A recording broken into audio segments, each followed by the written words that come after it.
Yeah, yeah. Yeah, quite an honor. I mean, how this, I mean, pride, whatever thinking you make in your daughter. I mean, you'll vote. You'll say. Yeah. The thing is, you have all the meaning. You know, because you don't know what you're gonna do. I guess you did that. Did do.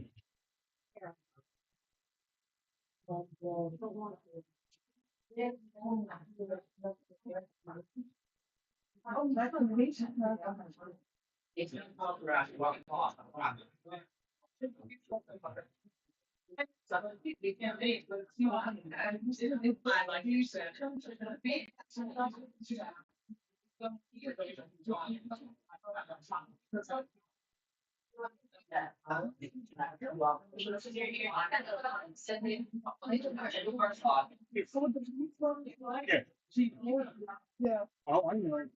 I know. I had one too. Back in the '90s. I think. Oh, you said 2000.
That's the deal.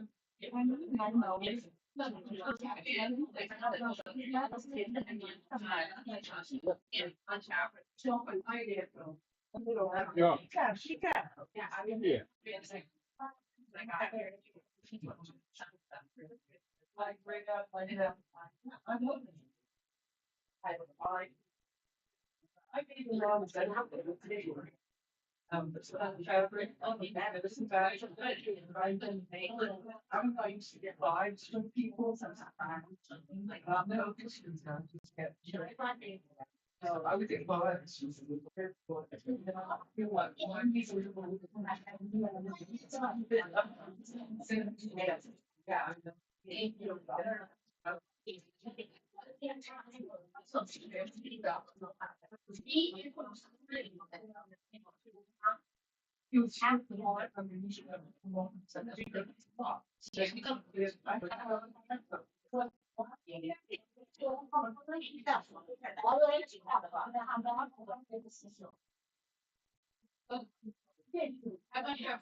Thank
you.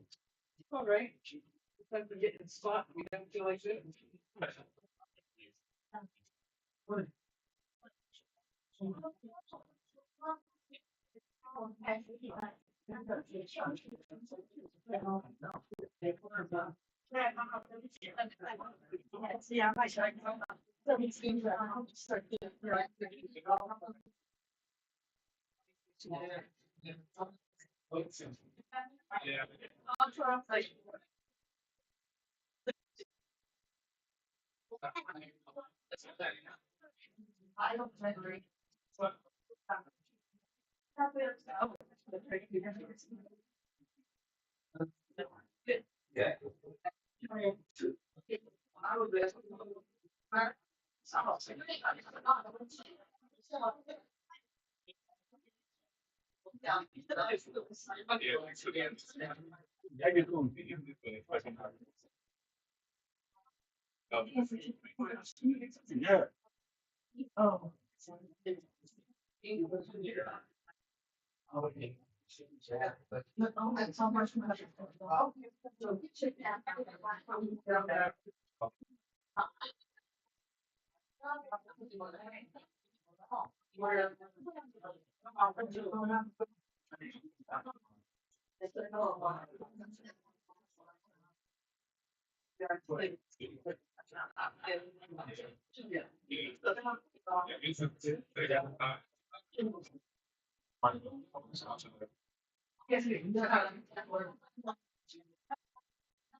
I'd like to thank everyone for coming out to Cohanzick Nature Reserve for the first annual symposium. We had a beautiful day yesterday. We're going to start off again today with three magnificent speakers who I'm excited to listen to. First, we'll have Chief Cryho Fools. Is going to present from Sacred Fires, Modern Powwow, the evolution of Lenape gathering. Next will be Tyrone standing with Ellis. Speaking about being indigenous youth in a modern world. And last but certainly not least, Dr. Van Sergeant Spirit and Act. Will be speaking in the shadows, in the light, Native veterans, and the journey of identity. So with that being said, and in essence of time, we're going to go ahead and kick it off with Chief Mark.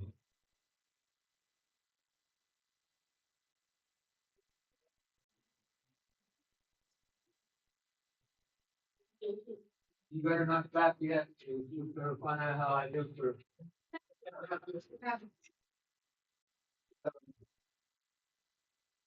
This is difficult for me because I want to get it right. And I've gone over my story and went over my story in the past couple of days. And you know, there is a tremendous amount of progress that we made when my mother and father were young, and then here I am taking over. Taking over what? Well, I want to tell you something. We we lived as a family, regardless of who we were. You come out on a Sunday afternoon, and you see mom making spaghetti, and she just pulled out another plate and another leaf at the table. That's the kind of lifestyle that I grew up in, and nobody was ever turned away. This isn't part of my speech, though. I just feel compelled to tell you how I grew up and the, the, the things that I went up against, the things that were there for me when I needed help. Uh, growing up, I don't know if I can compare my lifestyle to any other nationality, but I'm a Bull from Bulltown. Actually, I'm Bull from Dog Patch. Um, it was all personal. You go down the street and you go to somebody else's yard and you do something wrong. They didn't call your parents. They whipped you right there. I mean, I didn't think it was that great back then, but I think that I couldn't have a better reason teaching lessons. See, I'm supposed to be talking about something that's important, but my my past that what happened to my microphone? Speaker song. Oh, okay. Now I can talk lower. No, but see, my journey, I thought my journey had a lot of intrusions in it that I couldn't accept. But I don't think I could have made it if I didn't have those people trying to guide me. I mean, even though they guided me with that switch, it didn't make any difference. You learn the lesson. You learn how to live. You learn how to respect the people that are around you. And at the time, you didn't really think it was that important. But after you reflect back on the things that you still do now at 83 years old, you wonder how you were able to make it. And then all them stories come back to you. I'm supposed to be doing a particular speech. I hope you guys don't know what my speech was supposed to be. That way I don't have to make a mistake.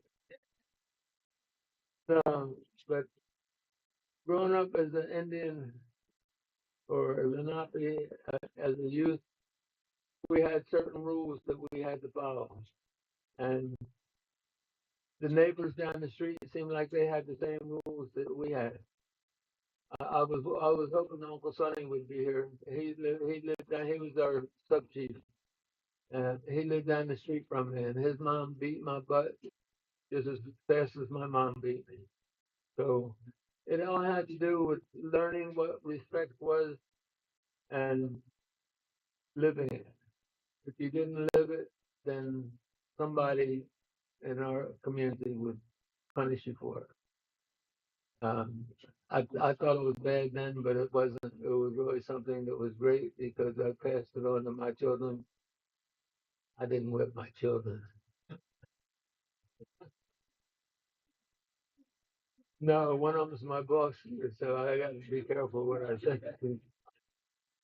No, but I wanted to talk about our life growing up. We come from Cheswell, Delaware. Actually, we'll just say Delaware and New Jersey.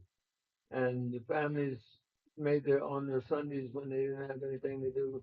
They went to visit, sit down at the table. There was always I thought spaghetti was Italian, but because you could feed an army with a big bowl of spaghetti. Every place we went, we had spaghetti, but we didn't understand the reasoning for it. But it was to keep the family together. We went so far as Bear Mountain, New York, just to have a gathering so that everybody could come to the same place, and we we just love to share our community. Um, the part I can't tell you guys about is some of the stories that were there because we were storytellers. We made up our own stories, and some of them we can't talk about in public. No, no, I'm gonna tell you one anyway. Uncle Luck was coming across from New Jersey to Delaware on a sailboat. The sailboat capsized, and he didn't know what to do, so he went down to the bottom of the bay and picked up a big rock and started walking. Next thing you know, he had to get his breath, so he put the rock down, come up and got some air, and went down and started walking again with this rock in his hand. Pretty shortly, he felt this thing hitting him on the shoulders. He said, "What the heck is going on?" And he opened his eyes, and he was in the middle of a cornfield. So that's the stories, the kind of stories that we grew up with. Every place you went at the corner store where the old folks used to sit around and talk, they would make up a story. They could make up a story just that fast.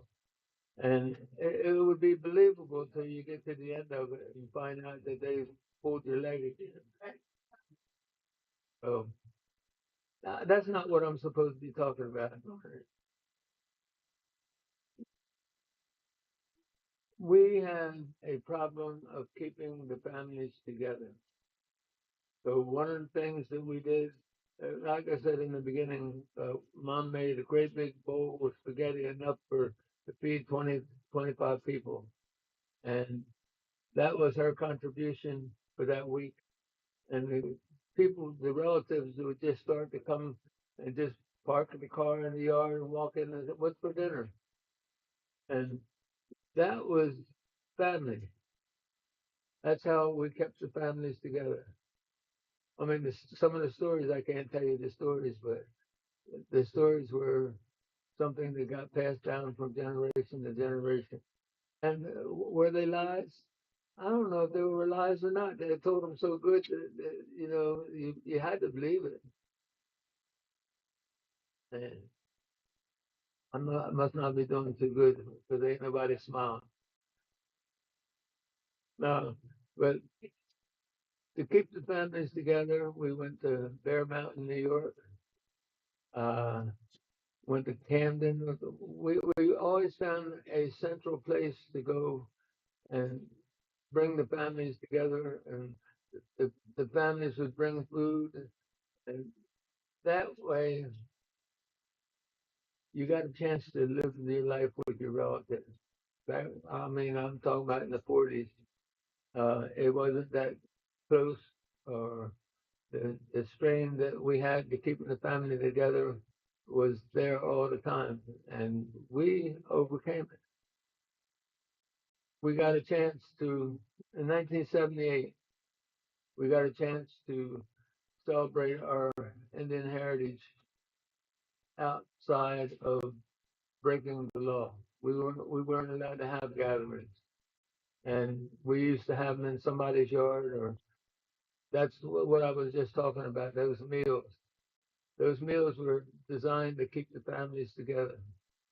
And when we got the opportunity after 1978 to have a gathering, we still had people sitting at the edge of the road with shotguns to make sure that nobody came and interrupted us. But we were determined that we were going to keep the families together, keep the traditions together, and we made it. I mean, one of the things that I look at now is I look back on my life and my uncles and everybody. Oh, I didn't tell you this, but everybody was Aunt Mary or Aunt Marie or Uncle Duke. You know, everybody had a title, and it was either aunt or uncle. Well, I got 5 minutes.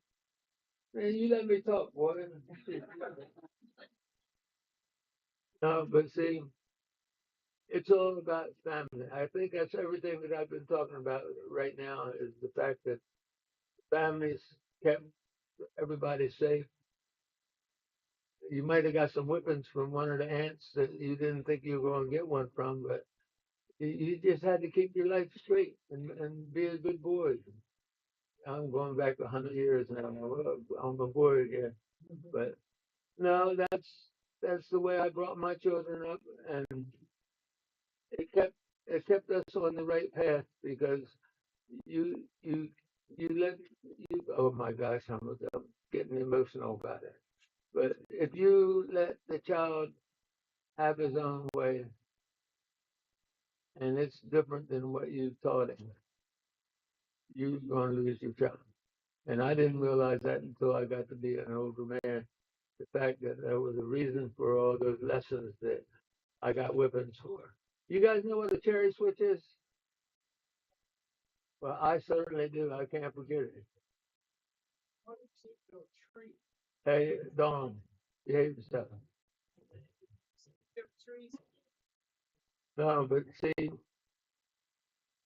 we didn't have written rules. We had rules that you understood because you knew that anybody in the community could give you that whipping that you're looking for.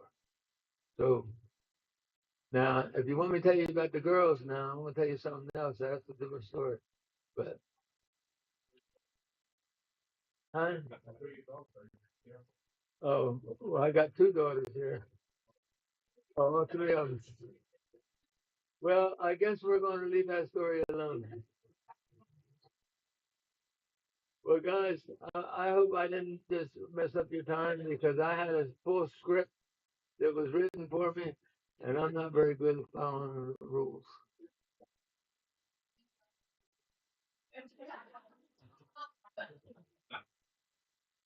Hey, thank you.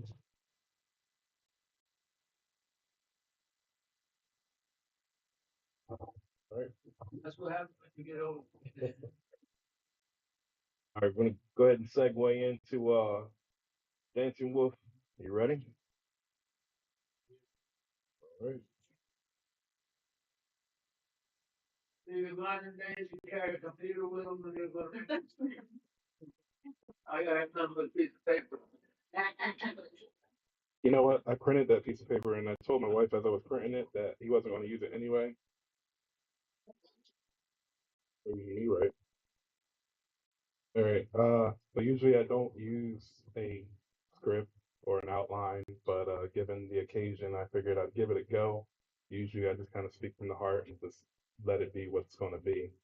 But I know a lot of people kind of cover the same stuff that I usually talk about, so I give it a little more structure. So, Masi Hashtet, I went to Kat Nina Coco Lenape or Kaino, My name's Ty Denson Wolf Ellis. I'm a citizen of the Cohanzick Lenape Tribal Nation. I'm also part Taino. I come from Wolf Clan. I am the son of Lisa Little White Dove Pierce and the grandson of Lorraine Rainbow Walker Gregg and Carl Kathy Pierce Jr. Um, I live in the land of my ancestors here in Lenape Hogan. Also am the founder, one of the founders rather, because I do credit those who have passed on, of Lenape Hogan Reestablishment Project, which is geared towards Indigenous youth and Indigenous art, and just kind of trying to bridge gaps between some of our broken communities. Uh, Sorry about that. First and foremost, I would like to apologize to my elders who are here and those who are also not. Um, you could be doing these stories much better than I. And I also would like to acknowledge a lot of the artists that are here. A lot of these artists are amazing artists. About half, if not more of them, all taught me when I was younger. So I have very limited art at my table here because a lot of what I have is a product of what they taught me, the beadwork, the bone jewelry. A lot of them came from those that are here. My topic was being Indigenous youth in the modern world. I failed to mention that I am one of the mentors for our tribal youth. I had done so for our tribal community for the last maybe about 6 years. I was a part of our New Dawn Youth Council when I was younger. And now we have officially launched our youth program that encompasses majority of not just our youth from our community, but those from Nanticoke, those from, across the way, across the bridges. We've had we've got, of course, Nanticoke, Lenape, Rappahannock, Taino, Upper Mattaponi, White Mountain Apache. I believe that when you have children that are in Lenapehoking in our territory, that it's our responsibility to look after those youth, whether they're our community or not. Once we have a lot of kids that grew up with around us, around our way, and they in a sense have adopted our way. And sometimes all it takes is having that fellowship, being around people who are like you. And I'll explain why later on in my little outline here. Because there is a sense of loneliness when you don't have people who share that same sentiment, that share that same background as you. So I feel like they are our responsibility, whether they're Lenape and Nanticoke or not. So just kind of addressing our community. We find ourselves being stuck in the past rather than learning from it. I know that a lot of people have already spoken about our past, our checkered past, and kind of what we had to deal with.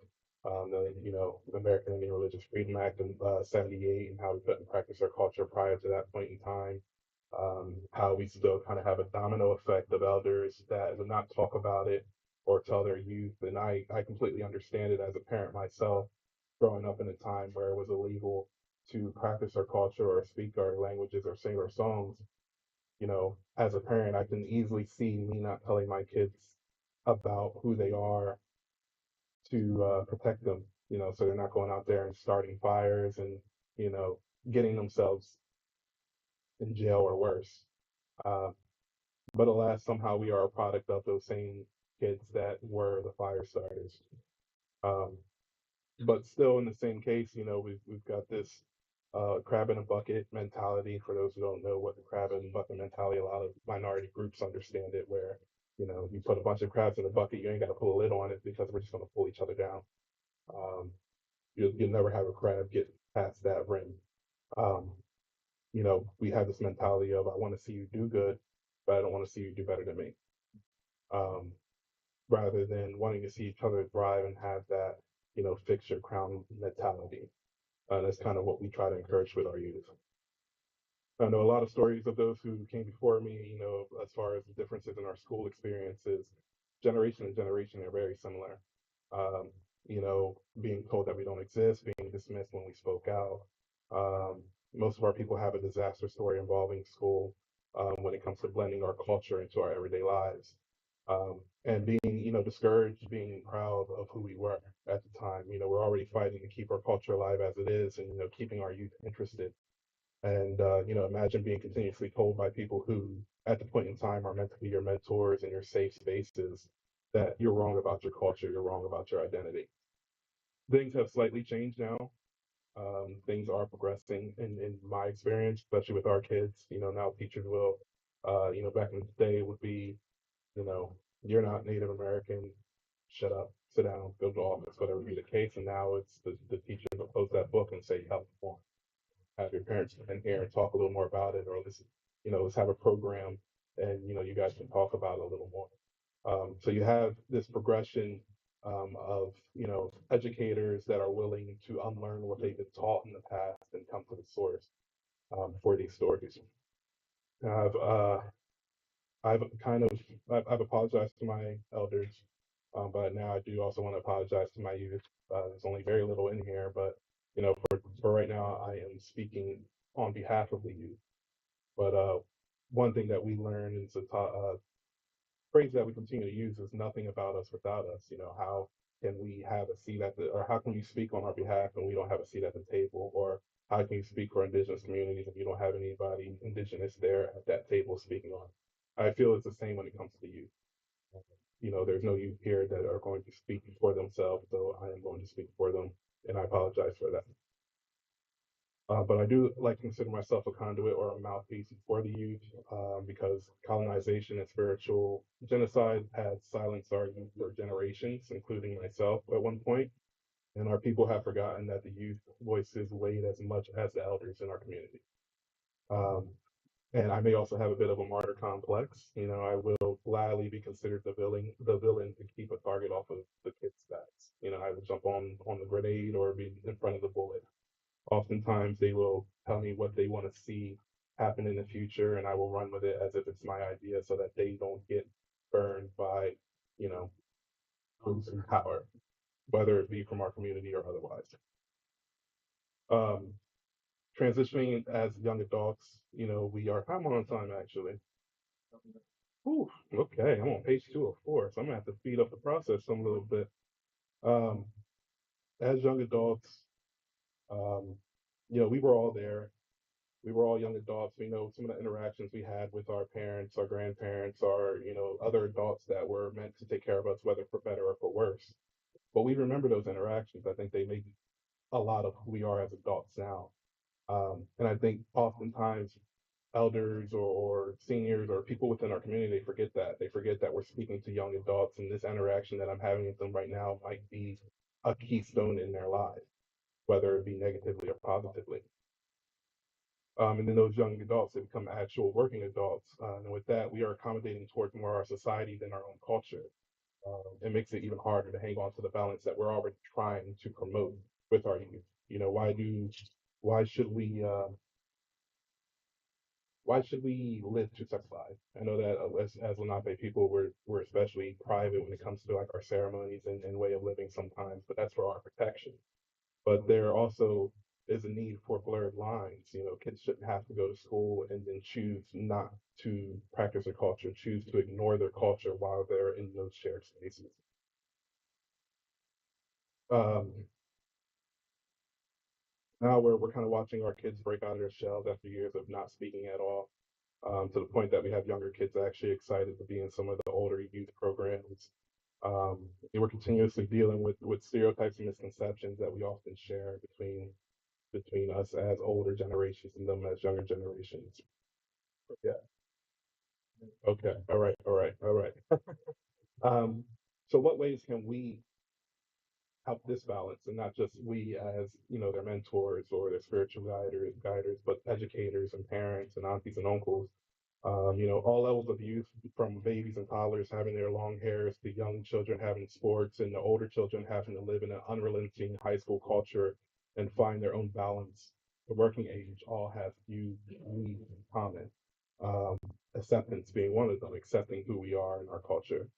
Understanding is another, not necessarily understanding the culture and needs fully, because it's really hard to completely understand it, but acknowledging that the culture and the needs exist for that individual. So the way the world is built now, it's not built to accommodate our culture or us living, hand in hand and balance with our culture. And so we leave it up to the discretion of our neighbors, our school systems, our employers, to accommodate us individually. We've got socials and ceremonies that require us to be out all hours of the night, maybe into midnight on a school night, and we'll come to school smelling like smoke or tired and have tests, or we got practices and for school that we ask for forgiveness or leniency in those times, because no kid should be forced to choose between their culture and excelling in school. um, our markings and our tattoos. I was fortunate to have a job that doesn't mind that I have facial markings. And I even recall asking my supervisor if it would be an issue before I got it. And he looks at me dead in the face and says, "Why would you ask me that? That's your culture. You don't need my permission." So that didn't make me feel good. This guy, white is of whites, to tell me, that's not it's not my place to give you permission for that. Whereas 10, 15 years ago, facial markings was not going to be accepted. Just briefly talk about my kids and kind of their experiences of some of the positive progressions. I know we don't really hear about that a lot. Like my son, for example, we have a certain way of mourning, and unfortunately, he lost his grandmother and 2 years ago, and he mourned in our way. And his teammates and his teachers, his coach, all of his coaches really are so immersed in his culture because he proudly wears who he is, that they knew that when he came back that he was going to have shorter hair. Nobody asked about it because they already knew. They're playing our kind of music during warm-ups and practices and things like that, and they're learning his true name, not Braden, but Sapele Manetu, and putting it on back of his jersey. And the teachers and the coaches, they're making an effort to say it right and say it proudly. Um, letting them put their names on their jerseys when otherwise that would not be the case. My ending note, I'd like to thank all those elders that helped me coming up. It's because of all of you that, I've taken mentoring our youth so seriously and will continue to do so. And thank you to the parents and the grandparents of the youth that trust us to mentor their kids. A lot of them have mentored us meaning me and my wife, and have also, the parents are those that were raised with us. So for them to trust us means a lot to us. And with that being said, I encourage you all moving forward when it comes to our youth. Remember that they had dark times, because I know a lot of us had darker times when we were younger, and they're going through it right now. So I encourage you moving forward to be who you needed when you were growing up and dealing with that stuff, and that will make all the difference. Niche.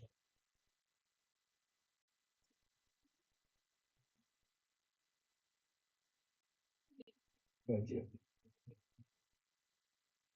All right, Garden Spirit, floor is yours. Good morning, everyone. I'm Dr. June DePonte Sarnak. I'm the statewide diversity leadership officer for Department of Mental Health and Addiction Service in the state of New Jersey, and my advocacy work is for women in the Indigenous community and veterans and military population. I grew up in South Jersey, listening to the stories of my parents and grandparents and their ancestors, and I was convinced that they were fables and old wives' tales. I figured I that they didn't have formal education, so of course they must be uninformed in their recounts. I was going to be the first generation to go to college in my family and share the true stories of my culture. I went to see my guidance counselor, and she saw my Powhatan ID card and proceeded to tell me that my minority status showed I was not college material and should learn to type for a secretarial program. But the good news was I qualified for government cheese. True story. So I'm clearly college material. I completed my bachelor's degree, master's degree, and a doctorate in education to tell the true stories of my culture, although not the original narrative I expected. The identity of our people has only been narrated by the colonized lens. Terms like warrior, savage, uncivilized gave colonizers justification as to why we should be eliminated, unvalued, unworthy, and pushed to live in the shadows. Concepts of thousands of years of ceremony, rituals, and community from the Creator was dismissed by arrogance and greed that the colonized interpretation would break our spirit, our families, and our tribes. Even in 2025, colonists and culture remarked last month that we did not kill enough Indians. We've been here before. Let me be clear, we are warriors. The warrior tradition is in the heart of the indigenous culture. Beyond the fight for peace, their role to ensure survival was instinctual and has evolved over time, embedded in tribal tradition, using social, spiritual, and tactical methods to endure the course of history. In the Great Plains tribal communities, the balance of warrior and peacemaker followed traditions of diplomacy. In the Southwest, the focus was respect, ethics, and peace. The Northeast, balanced warrior tradition with Iroquois great law, consolidating the Five Nations Confederacy, which led to the treaty represented by a two-row wampum belt, which brought different societies together in peace and equality. Native nations traditionally considered war a negative force, throwing nature out of balance, requiring community celebration to restore spiritual cleansing, bringing us back to center. Across North America, we followed the native ways of war, unlike colonial or European combat used to eliminate their opponent. Native objectives were to defend territories, revenge our resources, and challenge to traditional enemies. The ceremonies to protect natives through protection rituals included sacred tobacco, so when smoked, sends prayers to the Creator. When the smoke disappeared, it raised the spirits for a safe return. Many soldiers suffered post-traumatic stress, depression, anger, and anxiety. They found comfort in receiving a blessing wave ceremony prior to leaving for combat and an enemy wave ceremony upon return. The stereotype portrayed that we had warrior tendencies due to genetics, not due to learned experiences. We were the first DEI hires, if you will. They regulated us to the Indian Scout, sent to front lines in a battle in the riskiest of units due to the mystical belief of our ability to navigate warfare. In the 17th century, Native nations found it advantageous to ally with European colonial forces, as tribal leaders believed that these were useful tools establishing dominance even among other rival nations. Native people paid a high price for these alliances. Villages burned, crops destroyed, deaths ensued. Our local journey of ancestry has a history from the early 1700s where the Anglo-Powhatan fought over three wars between the colony of Virginia and the Powhatan people. Chief Powhatan led the military against early colonists and established the Treaty of Middle Plantations for marking the Indian reservations, also known as the Treaty of 1677. The Powhatan people included Nanticoke, Lenape, Massachusetts, Algonquin peoples. In 1607, 21,000 Powhatan people lived in eastern Virginia. By 1646, colonists decimated that chiefdom not by warfare, but by infectious disease such as measles and smallpox. 75% of Powhatans perished in the 17th century alone. During the Civil War, natives participated in the war to regain tribal autonomy. Through the 1800s, Indian Scouts became invaluable allies in the U.S. military operations as guides, trackers, couriers, and soldiers. The Lenape, Shawnee, Potawatomi, and Kickapoo were viewed as the U.S. Army, partially assimilated because they were removed from their homelands and considered friendly. By World War II, more than 12,000 Native Americans are estimated to have served in the U.S. Armed Forces, 25% of eligible adult Indian men, a remarkable number since the American Indian population was not recognized as U.S. citizens. Students at federal Indian boarding schools volunteered in huge numbers, with the Carlisle Indian School in Pennsylvania contributing over 200 service members. Native Americans participated in every branch of service, and even Native women served as the Army Nurse Corps. About 10,000 American Indians joined the Red Cross, supporting their war effort by purchasing Red Cross memberships, fundraising, and donating supplies. American citizenship fell short of the recognition for Native people had hoped to receive when they returned for their war efforts, and many believed that citizenship would undermine tribal nationhood and embolden the federal government to disregard its treaty obligations. Although Woodrow Wilson increasingly demands better relations with the U.S. and the Native peoples, the Indian Citizen Act was not enacted until 1924. So under the pressure of war, Native beliefs adapted to the universal human need for survival and protection, blending indigenous faiths with Christian beliefs. For troops like the Comanche Code Talkers, the Native American Church was a combination of Native and Christian traditions, helping them to recover from after the war. My father and my uncles all served. My dad was in the cavalry in the U.S. Army during the Korean War, and although through his identification and records listed him as Native, due to his light features and blue eyes, seemed to assimilate into predominantly white troops in his assignments. His military service provided him his occupation as machinist through his last assignment at the Philadelphia Naval Yard prior to his passing in 1993. Our heritage remained strong for support after the draft. However, colonized ways introduced in these times of smoking alcohol were the ultimate demise of his health.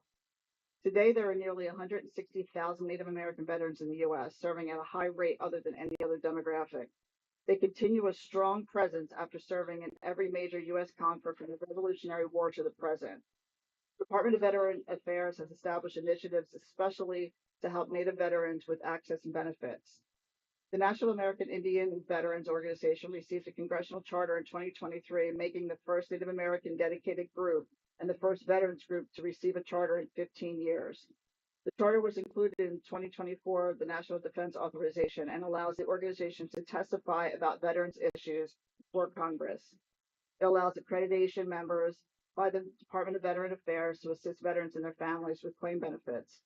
And according to the Department of Veteran Affairs charters or laws passed by Congress that stipulate mission and authority of activities of a group, they've been granted to their nationalities and religion groups, but no Native American veteran organizers have received one yet. There are more than 140,000 Native veterans in the U.S., and advocates say that Native American charter is long overdue. According to the Department of Defense, more than 24,000 of the active service duty members out of 1.2 million today are Native American. With that being said, they have lower incomes, lower educational attainment, and more likely to lack health care, insurance, or have higher mental health and addiction statistics. We are in the light. Symposiums like this, our local group, SAVA, Society of American Indian Veterans and Allies, the Department of Veteran Affairs, and numerous mental health providers are all available to support our veterans, but nothing is more important than our community.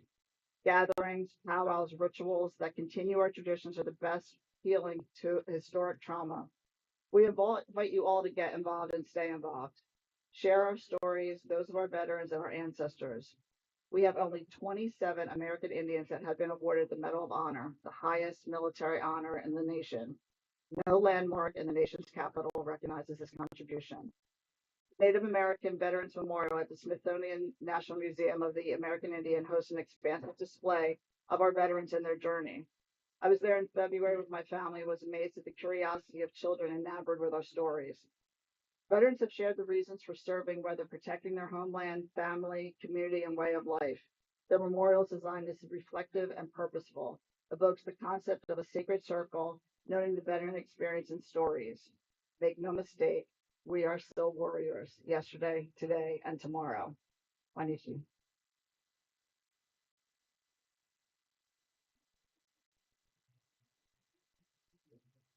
Thank you, Dr. June.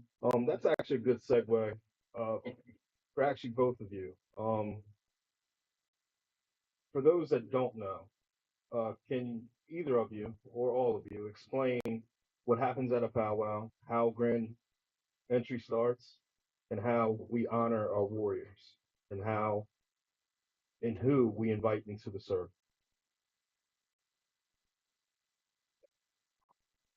Oh, well, then, go ahead. Check. Yeah. So the powwow, for those who have not gone to it, it's not necessarily a representation of who we are as Lenape or Nanticoke people. But from what I've been taught, that the powwow is kind of a gathering space.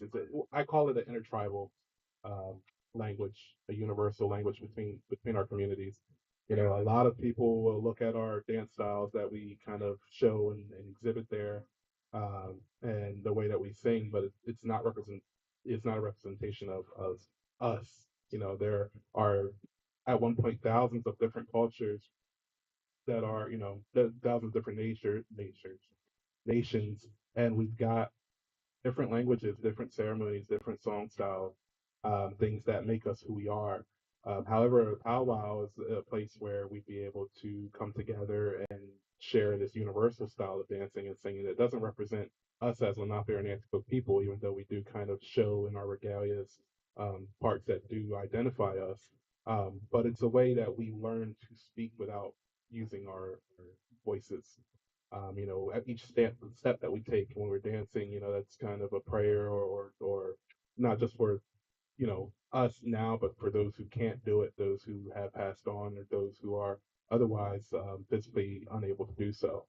And as a former coordinator and chairperson of powwow, I know that, you know, setting up the arena and kind of paying respect to those four directions or cardinal directions, and bringing the dancers in on the east, you know, where it rises from the sun, well, the sun rises rather, and first and foremost bringing in our flags and our eagle staff and our royalty, but also honoring the veterans. We do that first and foremost, not just the veterans of our communities, but all veterans, because, you know, Even though we've got the negative tension between us as indigenous people and other, um, we all fight to defend this land. And I'm not a supporter of war whatsoever, but I am a supporter of those who protect these lands and protect their family by fighting these sometimes unnecessary wars. But um, very, very much against war, very, very for the respect that our fighters, both indigenous and non-indigenous, um, have contributed to our country. I just wanted to add, I've been an honorary commander for the Joint Base McGuire-Dix Lakehurst between Burlington County and Ocean County for the past 11 years. I was a previous executive director for the American Red Cross as well, an educator, and there are 50,000 people that live in New Jersey that are part of our military, active duty reserves, and there are some critical natures of the things that are happening right now in New Jersey. So I welcome us to include them in our thoughts for the things that we have. We've been letting them know about some of the things that we're doing here because they really are coming from all over the world, and they really do understand that the traditions that we've been sharing are also such a comfort to them and their families during their 2 years that they're staying in New Jersey. But I can tell you that, unclassified information, we're at a critical, pivotal point in our global nation for a multitude of different things. I'm on base probably 3 times a week with senior leadership, and I get to hear some things that I really wish I didn't hear. So it really is important for us to make sure that you understand that giving our lives for our nation is just an act that we have to continue to revere. And in the Native culture, and we've heard from many of our Native veterans that they enlisted well before their age of enlisting to be a part of this fight because it meant so much to them and part of the culture. So this is also part of, I think, our heritage. And it's just really important for us to see that and for the younger generations to see that as well. Do you have anything to add to that on? I try to behave myself.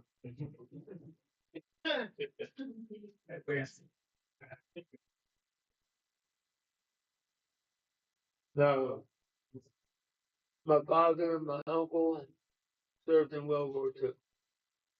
It was mandatory that my brother and I had to enlist. So we followed the family tradition.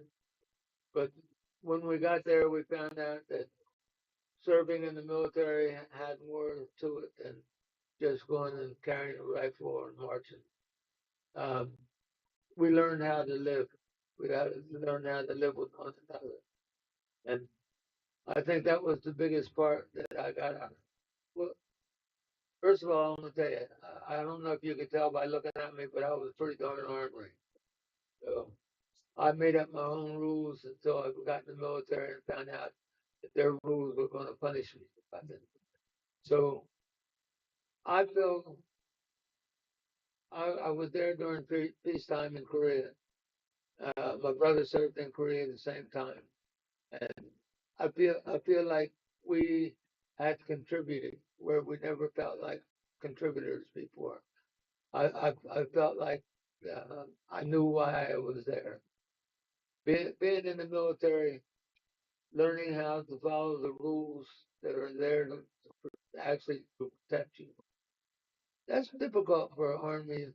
I almost said the wrong word.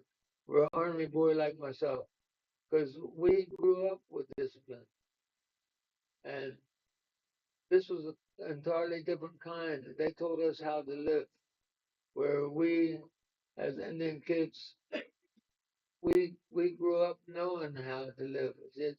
We just didn't fit in the military, but we learned real fast. Look, you guys are you're putting up with me, but I'm gonna tell you something. I feel deeply about this whole thing today. It's kind of overwhelming to an old man. I'm only 25, but it shows. I know we're supposed to be talking about military, but I'm gonna be honest with you. I have something deep in my heart that we had to grow up a certain way. We had to follow certain rules to keep from interfering with what was going on around us. I mean, we like to climb trees, we like to go fight and everything, but joining the military taught us that the rules that we grew up were minor. It didn't have that much impact. Somebody dying in your arms and everything. Um, I'm glad that I served. I learned more about life when I went in the military than I ever did, even though I thought that we knew how to live because of the way our parents taught us. Now, my time in the military was, well, actually, it was important because I was there during peacetime and it was in preparation, always in preparation, always in preparation. And I didn't have a clue, but see, my father was a prisoner of war in World War II. I had no idea of what he went through and the stories that he told. I just took them for granted. But it's nothing to take for granted. If you have somebody that's serving in the military, you give them that credit because they are there to protect you, not to protect yourself. And I'm running on. I'm gonna take So, no, that's perfect because the next question, the next part of that first question was, can you explain to those again who have not experienced in the arena what happens when we talk about community coming together, when we talk about community healing and health, when we talk about mental health for veterans, for the warrior spirit, right? Can you elaborate, any of you or all of you, on? I've seen it myself, and I don't want to lead it, but I know what happens in that circle with someone who's never been to any of our events, comes in and they hear over the microphone, all warriors, all enlisted service members, anyone who has put their life on the line, and then it happens. Can we talk about that a little bit? Can we explain that to those who have never seen that and what happens in that circle?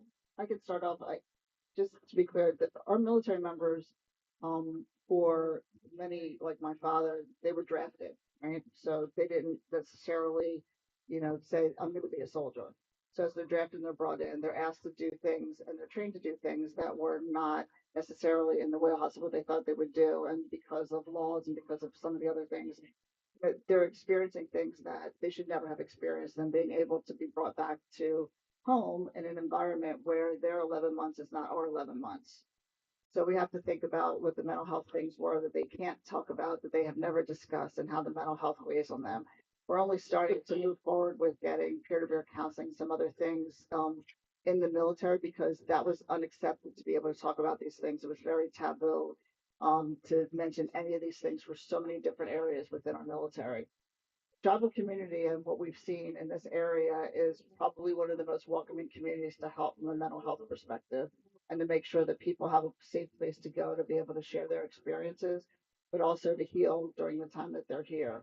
The military base in New Jersey just got a peer-to-peer counseling group called Sean's Room, which was the first established in its time, and within just the first 3 months had 3,000 soldiers come through. So this is I can't emphasize enough that the numbers are really dramatic, and the numbers are even more dramatic for veterans over 65 by death by suicide from gun violence. So we have things that we really have to be critical about, why it's so important for all of us to take ownership of this and to help people through, and to be able to see something and to be able to advocate for the laws and some of the things that are changing. Even some of our local communities and towns are not doing what they need to do to help our veterans now that they're back here. Now, I guess I'm going to take you back into my personal history. My father and my uncle served in Vietnam. I mean, in Korea. Oh my gosh, in Germany. Now, my dad was a POW. I couldn't understand some of the things, the hatred that my dad had for the things that happened in the war. But then, well, I was supposed to be talking about family history, but my Uncle Dewey, the story, when we started to talk about my dad and my Uncle Dee's time in the military, My Uncle Duke killed a bunch of German prisoners. And I didn't understand why the hatred was so heavy. But what happened is the fact that my dad was a POW, and my Uncle Duke saw a guy that looked like my uncle, I mean, my dad, get killed right there in front of him. And he took it out on every German that he could take it out on. I didn't understand the hatred that was there, but after serving time in the military myself, it's kind of really made sense. Yeah, was he wrong? Yes, he was wrong. But the the scars that are left after the military are something that it takes a lot of overwhelming, uh, what do you call it, help to get yourself back on track. And my Uncle Doobie, don't get me wrong, my Uncle Doobie was my favorite uncle. So I need to call him Jesse. I think he was my favorite uncle, but I couldn't understand why he did what he did until I got in the military myself. And if you were to see your brother or somebody in your family or somebody that you love killed right in front of you, yes, I could understand it then. So look, you got me on the emotional trail. I'm sorry, guys. I apologize. Go ahead, John. You're up. What you want to add? I don't really have too much to add, only because I never served in the military, nor did any of my parents. However, my grandfather did. Um, but unfortunately, he passed away when I was 8, I believe. So I didn't get to have any of those stories. And then my mom passed away when I was 11, so she wasn't able to pass them on either. Uh, I'm sure there are a lot of stories to be told, and I actually have my grandfather's flag.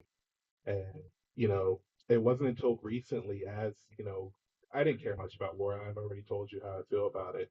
Uh, but this appreciation for the veterans and what they've gone through has come mostly from going to powwows and sharing those spaces and seeing how appreciative most of the after a powwow, I would go out to the public and ask them how they felt about it, or a survey, or kind of gauge their experience. And more times than not, you had those that were either veterans or family of veterans coming out saying how they appreciated that was one of the first things that we took care of, and allowing the public to come in and kind of just that brotherhood. And now even you see powwows where they're calling out each wartime and having them come into the center of the circles that you know what they did. It's not just the veterans, but families, because the families, they're experiencing that war too.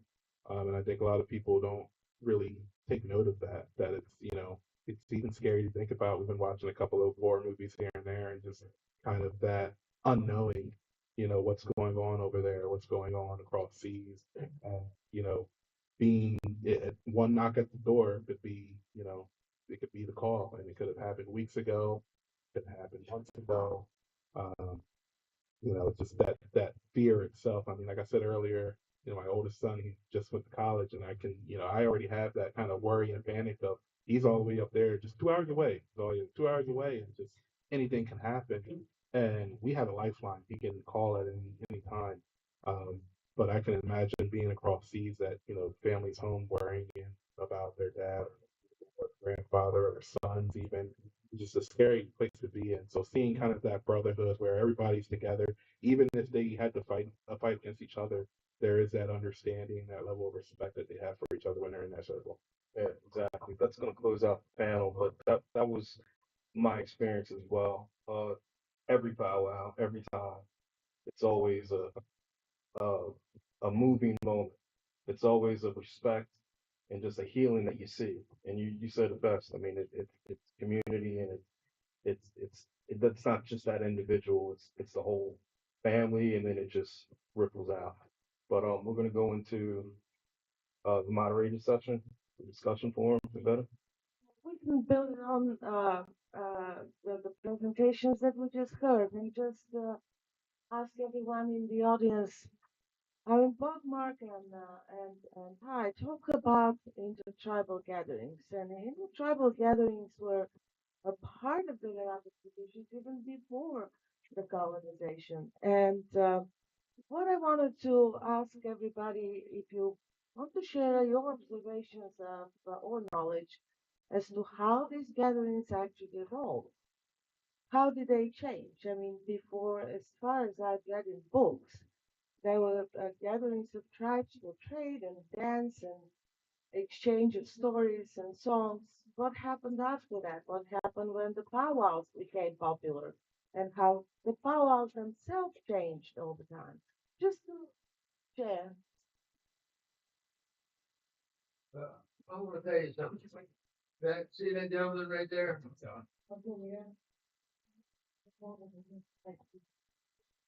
Tyrone's grandmother used to have her property for our gathering. Many things that happen. We prayed for people. We danced for people. We just had a family good time. And us brought back the unity that we didn't have. You know, unity is one of the things that you could lose a little bit at a time, and pretty shortly you'll find yourself standing alone. And his grandmother and his grandfather, they just said, we're going to have it at our house. We're bringing it back.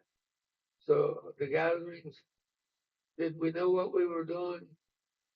No, we had no idea that we were doing things in the correct way. But we did things in the family way. And that meant everything to everybody who was there. And did we have our disagreements? Yeah, we did that. But there's no way you could have a bunch of Indians in one little area without something going wrong. But I commend his grandmother because we needed to bring the families back together again. And then all of a sudden she said, we're having a gathering at our house. Well, prior to Lorraine doing what she did, we had the Town picnic, the Fortsville picnic. We had things that brought the families together, but nothing that said we are together, we are one, we are one person. And you got a problem, we're going to try to fix it. And that's what one of the things that those gatherings that we had in Range. I hope that's what I'm talking about. I think one of the things growing up with the Powhatan Rhinoki Nation in Rancocas, and then meeting my husband, when I would take him to things, even coming down here, he goes, I don't understand how a room full of 600 people all have your face. And I said, we are all connected. And I said, and this is just something that I come to gatherings and I am always at peace. So any of the times that I feel misdirected, misguided, anything, I come to any of our powwows, I come around any of the family members and the healing begins. And I don't know how to explain that. I don't know how to explain the relationship of connectedness that I just feel through this. But I think that's part of the nature of seeing a dance that was done as a ritual because we know it was a healing spirit or it was to honor the earth or honor a harvest or honor things that are so much bigger than us. It just shows where we stand for the speck of time that we're on this planet, and how we have to all be connected and do our best for all the generations. I think that's a humbling effect if you look at it from where it was started to where it's today, and just how so many people have tried to embrace the experiences that we've had. I just had one question that came out of this discussion is that it didn't dawn on me until you were describing that we didn't have the support or accolades or recognition for all the hundreds of years that we served the country. But yet, during our gatherings and our powwows and our get togethers, we uplifted those people. So, my question to you, now that this has been brought to light, is how important is community and gatherings for all segments, our youth, our elders, those who serve, those who are in leadership, because we do not get uplifted in the colleges. There's no groups, no support. So, how important do you think that is now that this has come out? It's the only way we're going to be able to sustain ourselves is to have community. We're just infiltrated with social media and images and, conflict and greed and arrogance. And the only way for us to survive this, like we've survived all these other, hundreds and thousands of years, is to come together with community. You still are faced with things like I mentioned, Ann Coulter. I wrote an op-ed about her comments of we didn't kill enough Indians. Now, who in the world would have thought in 2025 that somebody with a public forum and 2 million X followers could say that? Now, I know they're not my people. We know they're not our people. We know we have our people, and we know that they don't mean anything to us. But 2 million cluckleheads are thinking that that's a good idea to say that. So, how in the world do we overshadow those things without us all coming together and unifying and being a community? It's the only way we're going to be able to continue to sustain ourselves and our culture and our history. I think it's actually probably one of the most important things. Um, and the reason I say this is for those who do know, or some that may not, we had Trail of Tears and we've got Lenape who are in the West that were displaced or in Canada that were displaced. And, I don't like to talk about it too much, but they aren't necessarily fans of us for a number of reasons. We were the ones that were able to hide in plain sight. And in some perspectives, we were the cowards. Um, for staying here and kind of denouncing our culture to be able to stay in our homelands. But with that being said, how many people, even in this room, can say that they are on the lands that their ancestors have been on for thousands of years? Um, dating back prior to, BC, Um, but with that being said, part of what I didn't get to talk about when it came to talking about youth and balance and things like that is that unfortunately we all had identity crisis issues coming up, dealing with some of this stuff, dealing with being told that we don't exist, not just from our teachers and people who are meant to protect us and mentor us, but from other Lenape communities. Um, and I would always go through these crises, and I've asked some of my spiritual guiders before, you've got this sea pain going on, corporations posing as Indian nations. What makes us different? Why are we being lumped in with these people just because we're on the East Coast? But, what makes us different from them? How do we know that, we aren't them? And the answer was very enlightening. It was, you've been family for hundreds of years. Our lines, they cross over so many times, like we're calling each other aunts and uncles. I tell you what, I used to call him Uncle Mark, and then I married his daughter, so it was a really weird transition. But that's the reality for a lot of our youth who want to stay within our communities is that you go from saying aunt and uncle to I had to call him old man because I didn't know what else to call him. I couldn't call him Mark. He's a chief. I couldn't call him Mark. I couldn't call him Dad. That would be very weird. So I just had to call him old man for the last 18 years of me and my wife's relationship. After calling him Uncle Mark for the first 17 years of my life. Um, but this all goes to say that, all of these gatherings that we have, whether it's here, like you said, at Bear Mountain, we're still doing the Bear Mountain powwow. Some of these gatherings have turned into powwows, for better or for worse. Our community gatherings down at Nanticoke, even what we try to do here with the retreat, it's not all about just the culture and the traditions and some of the arts and crafts that we do, which, are all here. We'll talk about all that stuff, but it's also about just being together.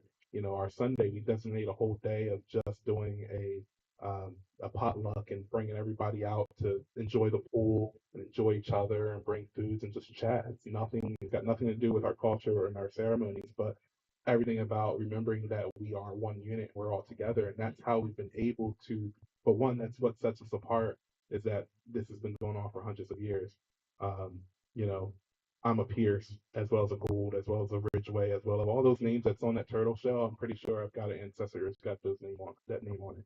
Um, so even now, we've got youth from the, Ramapo, we've got youth from Rancocas, from Nanticoke, from even any of our sister communities outside of Lenape that are coming and being very appreciative of all of these gatherings and getting together and knowing that there are other Indigenous youth and programs that they're welcome to because their own people don't do them. So it's very, very foundational, I think, and it's one of the only ways that we can keep thriving is even if it's not about our culture or our tradition, but just being together, because I think the culture and tradition ends up being embedded at that point.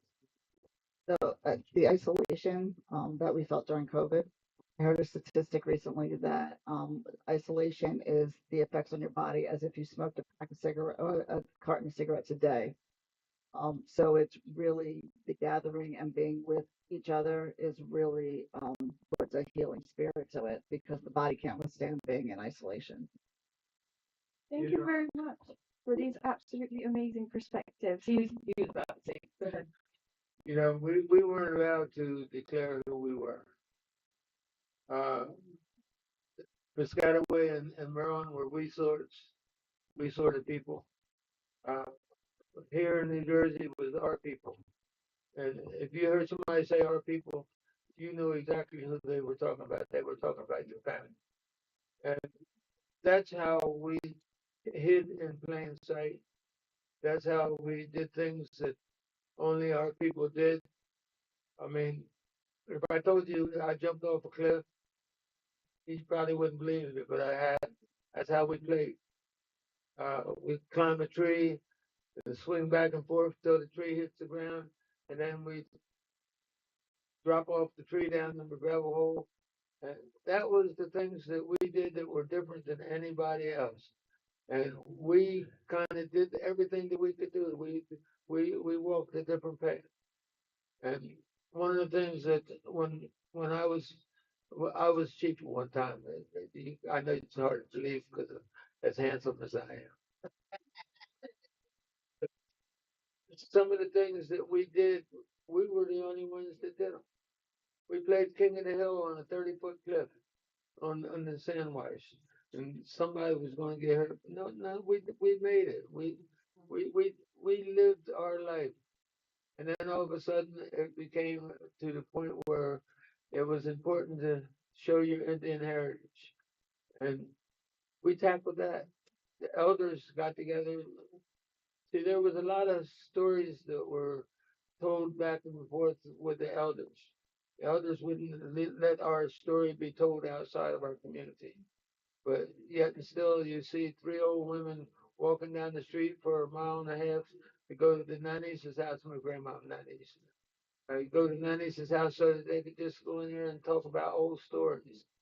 Well, I learned about the old stories because I was a bad boy and I got punished and I had to sit on the steps. And when the three women got in there and started cackling, you knew that they were getting ready to tell some story. Well, that's how I learned about most of our culture because we weren't allowed to talk about it.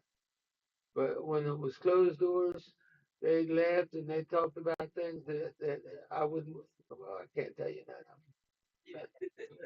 But with all sincerity, that's how our tradition was passed down, passed down, passed down. And you, I started to tell you a story, but I can't do it. Okay. Are you stopping me? Okay, yes, sir. I think that we all remember that all three daughters of yours are here, so we'll hear the story maybe after that. But if I just wanted to bring back the topic of the powwow and ask everybody in the room, are there any people who are not from the Lenape community who have attended a powwow and tell us how they felt? Like what did they see?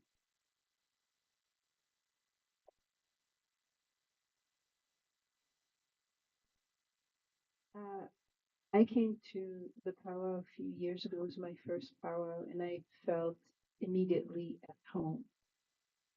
I felt that I had finally unplugged from all of the nonsense of the grid and the matrix, and I just felt centered. I felt like, like part of the scene, part of the furniture. I just felt at home. I felt like, oh, finally. It felt like finally, and just sharing and enjoying all of the presentations and listen. For me, whenever I heard the songs, like just something like deep, deep, deep, deep, deep, deep, deep, deep, just like stood up and awakened. It's like the most the most human of human of you know what I mean? Like I'm babbling of my words right now because in my mind's eye, I'm there now. I can see it. and seeing all of the different nations come together and share their perspectives, their ways, their songs, um, the artistry that was everywhere. As an artist, of course, I was just where I belonged. It was beautiful, and I became a fan of fried bread from that day on. But it was fantastic.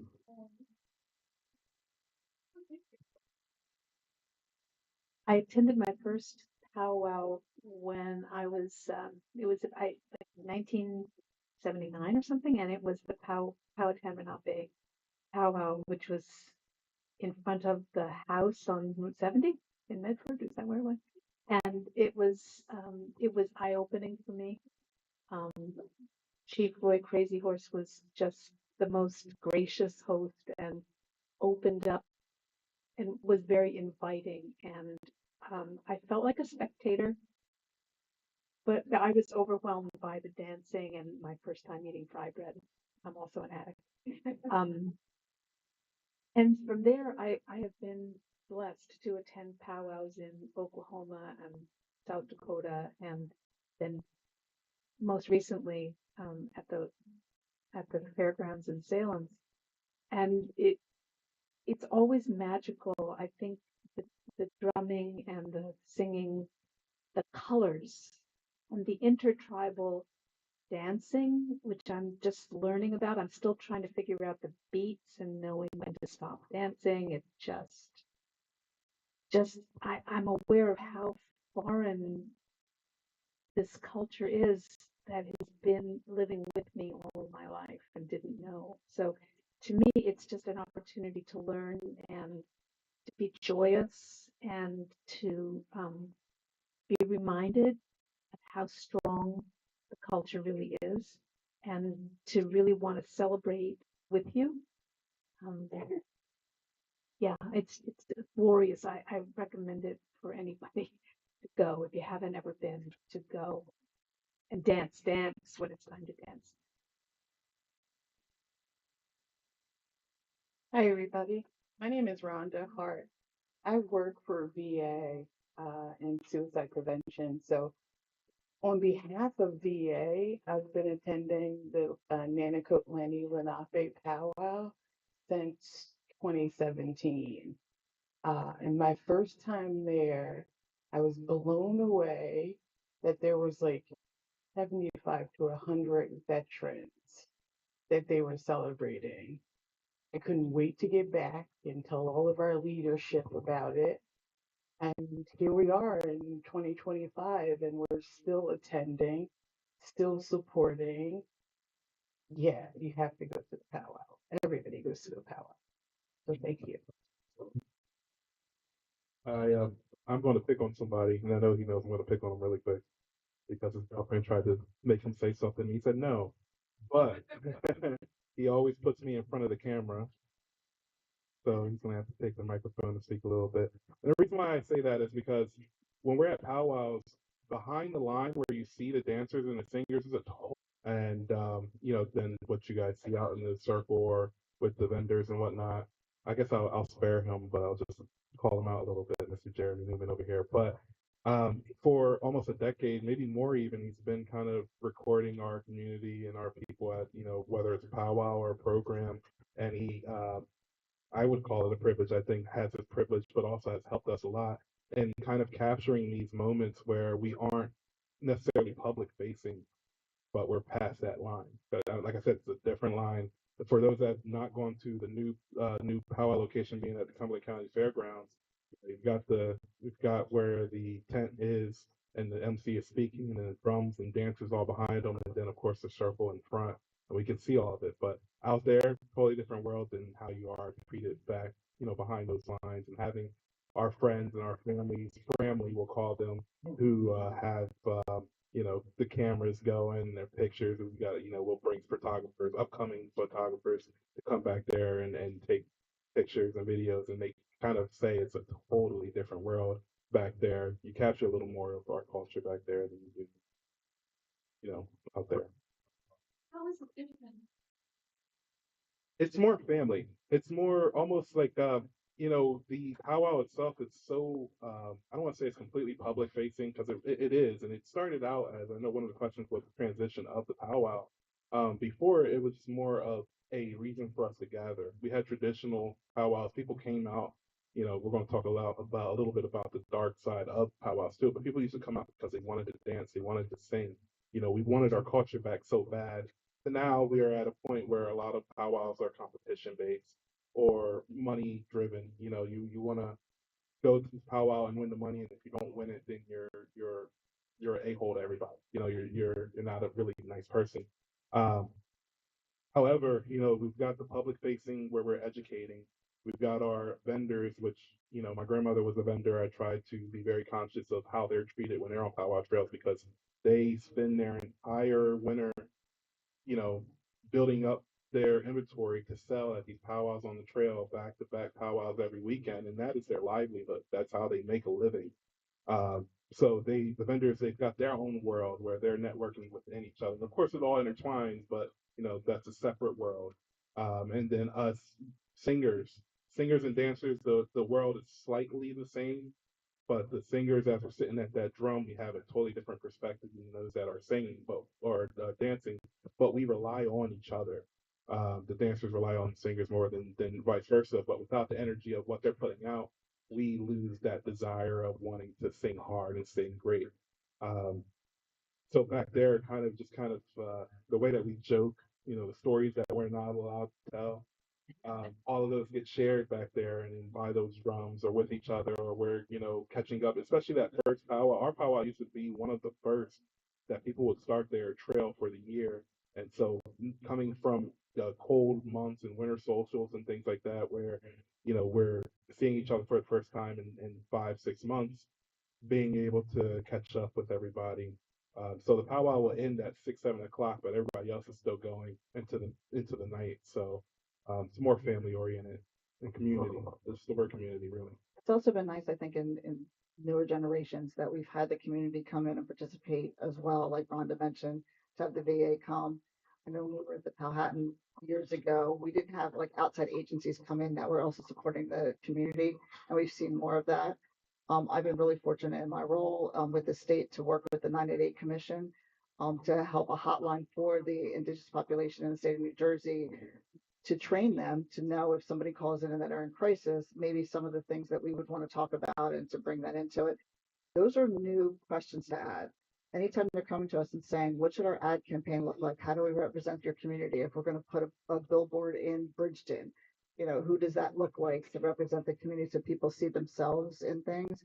These are some new things that are starting to happen. So I think being able to have a lot of social service agencies and other things in the community that can serve the population, because especially in rural areas, with lack of transportation, there's so many things in the state that we're working on and they're getting better, but we still need access to some of those programs as well. So that's a good place for people to come if they really want to support the community. One thing that they're not talking about is the fact that the drum and the singers are the ones that are carrying the powwow. They set up the momentum, and we, as a dancer, we follow and we enjoy what they present to us, and the audience. If we didn't have the drummers and singers, we wouldn't have any powwow. I hate to pat Tyrone on the back. He's the drummer. We have another question from the audience.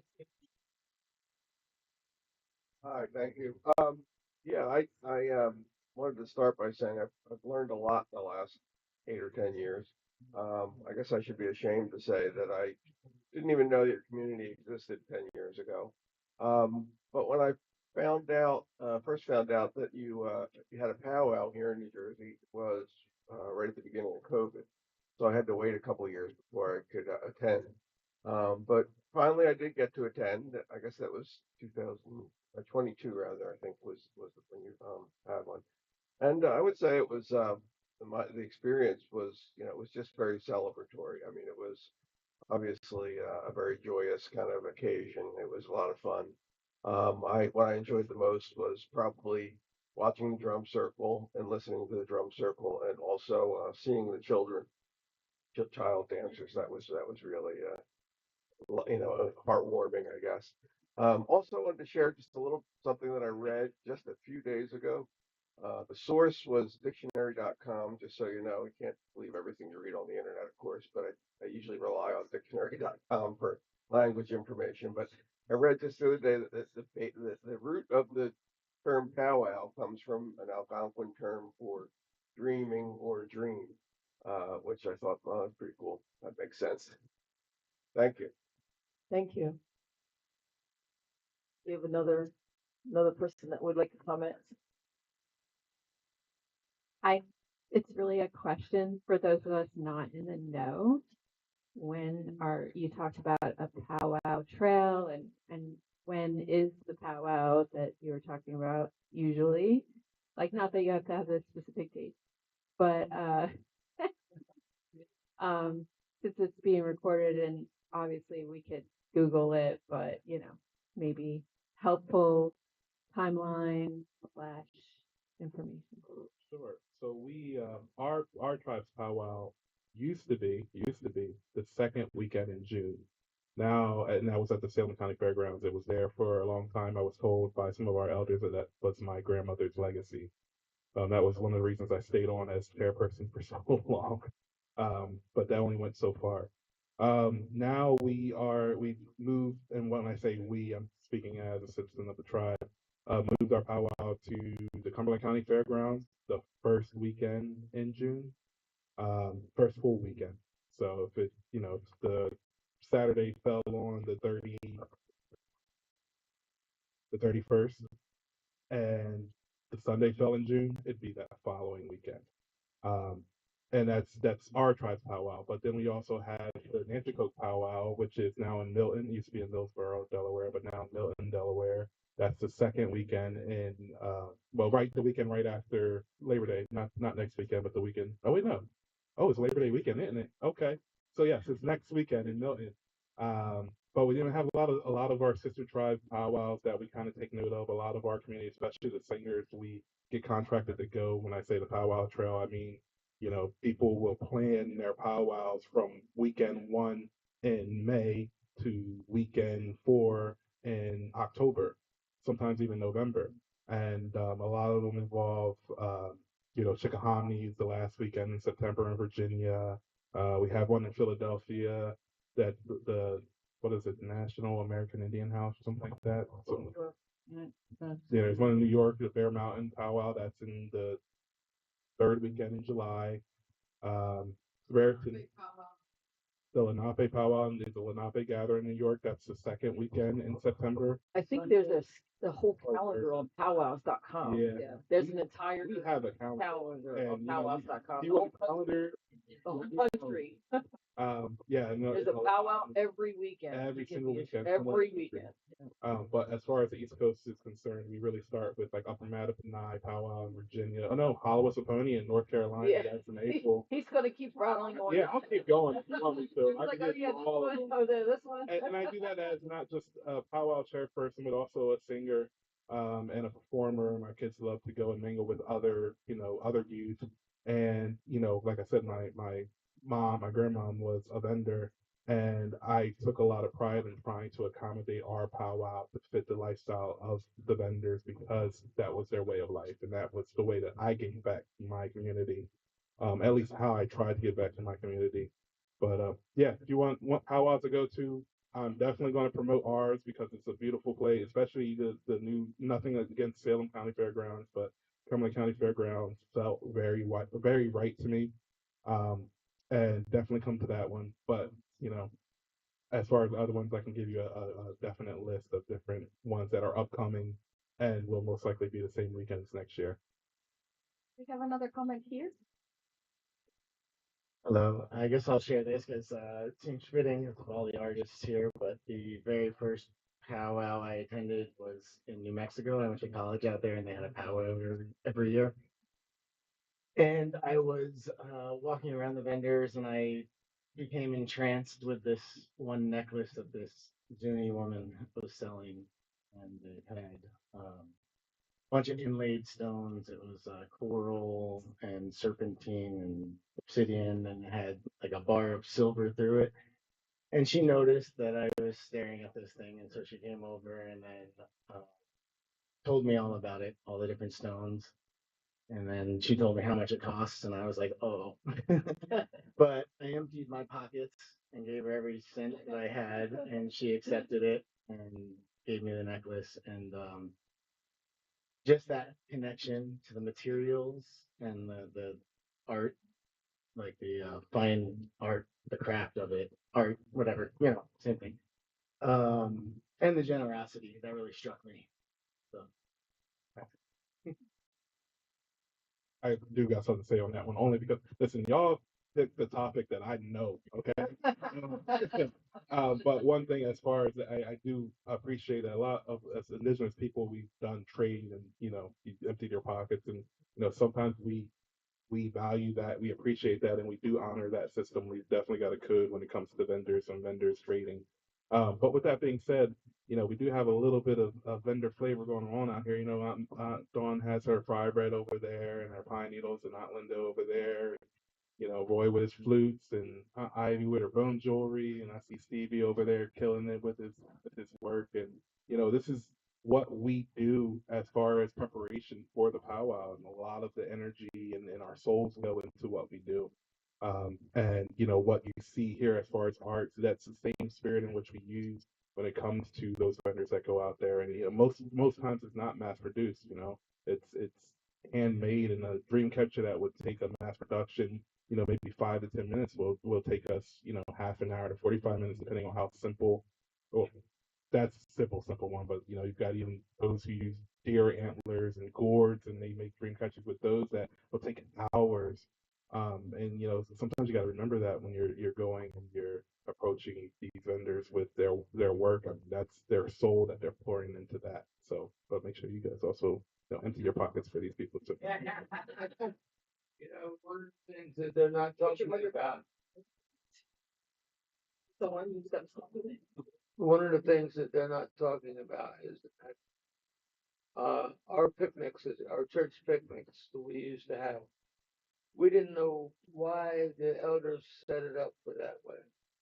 But when the powwow started happening, then that's how Tyrone found his wife.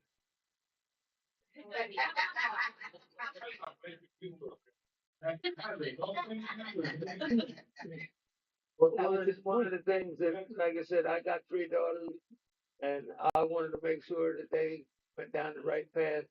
So took them to the gatherings, we took them to the powwows, and made sure that they were on the right track.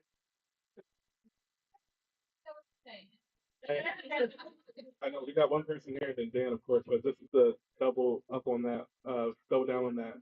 A lot of people come to us and ask us, "How did you guys meet?" We don't know. We just grew up together. I don't know the origin story of me and my wife because we grew up in the same community. So, yeah. Sorry. Go ahead.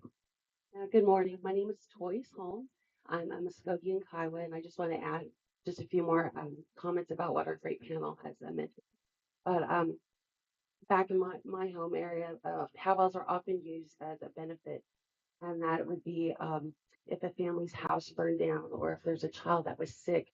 The community knew, modest community, I have $20, I can give that family, but if we come together, we can raise money, feed a family, we can bring healing to them in a circle. And so we would use powwows in that way too. So it's not always, um, it is a celebration, a gathering, but it's a way to come together and help each other out. In addition to that, a lot of the colleges and campuses across the United States also host powwows to help educate really the campus there that there are Native Indigenous students on that campus to allow them to celebrate and share their culture openly there. And so shameless plug, University of Pennsylvania, where my colleague and I work, we used to have a small powwow there. It happens every March. We heavily rely on this local community. We want to put them first and foremost to honor them. This is Lenape in their homeland. And so we invite everyone to come with us in March. But appreciate this time to talk about powwows. It's a fun time, powwow. I don't even want to say fun, but it's just a great feeling to know that you're dancing by a sister. You're dancing with your mother. You're dancing with a grandmother. And even mentioning about the songs, sometimes people think, oh, it sounds all the same, the song. No, it's not. There's great differences, and many of those songs were written for people that are no longer with us, that were handed down. And there's a story usually about every song about how it came to be and why someone wanted to write a song and give it away. Thank you. Beautiful. Yep. Miigwech, thank you. Um, Thank you for having me and having all of us. My name is Dan Levine. I was born and raised here in New Jersey, Middlesex, Monmouth County. I'm a member of the Sedition Potawatomi Nation. So my comment is going to touch just a hair on intertribal and powwows and the power of it. So I was born here in New Jersey. My grandmother was born in Missouri, and her grandmother was a residential school survivor. And so the teachings that I got, the spiritual teachings, the other teachings through my grandmother were always very deeply coded, and they weren't overt. You know, it's the kind of thing she would tell me something, and a few days later I'd realize the significance. Well, anyway, long story short is, while I got a lot of cultural teachings in my youth, I didn't come to seek out truly traditional methods of dance and so forth until I was in my 30s. But I always loved music and to dance, and my grandmother always encouraged that. And always said music is medicine, dance is medicine. When I did get to my first powwow, I realized this mirrors the same thing that I always loved about going to concerts, being at Boy Scout camp, working and living at Boy Scout camp, and it's twofold. And the chief inspired me with his comment about the fact that the drum and the song really are the heart of the powwow. What you realize when you're at a concert, especially with a band that promotes like touring culture, is it's the invitation that everybody's coming together. Like if everyone's standing in the same river and it's cold, everyone's cold together. If everyone's eating the same food, you're taking in the same energy. Well, the music and the drum, the song is everyone is inevitably taking in that same energy. And it's really what I realized because all of society is sick. People don't even consider themselves Irish or Italian anymore. We're American. Well, what is American? American, be on your phone, watch TV, be divorced from nature, be divorced from each other. In Middlesex County, I grew up not knowing our neighbors. In Monmouth County, it was still rural enough that we had affiliations with the neighbors. And so I think that just the core lesson is, wanting to be inclusive and open and having events like this where we're inviting people just to share what's real, each other, the earth, culture. That's the real key, and that's something that all cultures need. But we're uniquely suited as Indigenous people because our displacement, our genocide is so recent. Everyone is conscious that we need to build back what we lost. But in reality, everyone needs to build that back. And we're uniquely stated in a unique position to help really the whole nation and the whole world heal and remember. So this is such a joy. I'm sorry I missed yesterday, but really looking forward to being here for the next 2 days. So Miigwech, thank you. And thank you to Great Spirit for allowing us all to come together. Thank you. Thank you very much.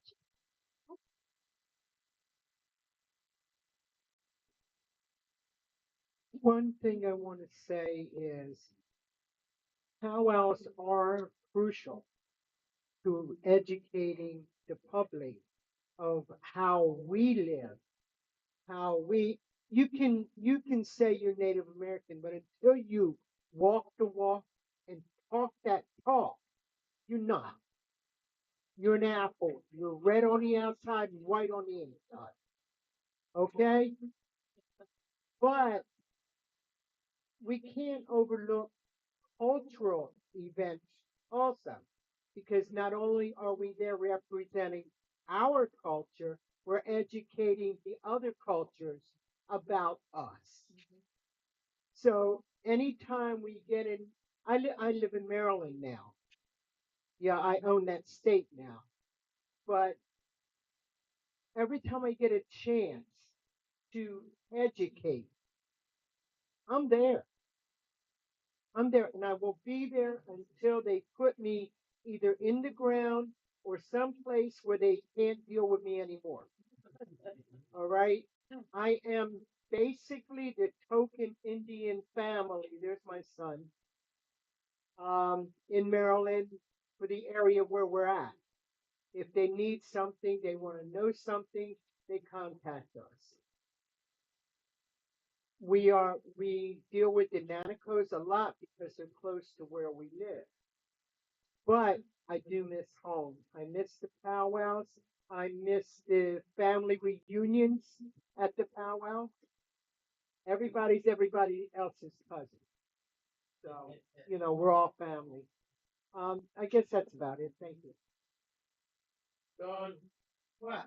Would you tell them what you really do? You carry on the family medicine. There's a lot of traditions that Don is not telling you about, but in our family, we don't talk about the healing, but we go out and do the healing. We don't get credit for anything because we don't want credit for anything. We are humble people. Many Feathers, which is my actual last name, that's not just a Native American name, means teacher. Because when you go to college, you get a piece of paper saying you did what you did. With us, you get a feather. The more feathers you get, the more education you can give. I can feed you any time of the year, even when there's snow on the ground. You will not starve. You're not going to eat steak and potatoes unless you kill a cow. But I can feed you. I know the ceremonies. But all the knowledge that I have is not sacred, secret Indian knowledge.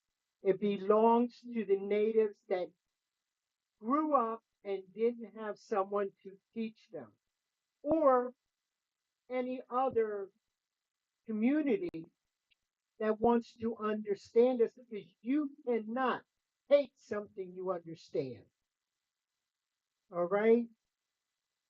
If you understand Native Americans, like Eastern Woodlands, we didn't live in teepees.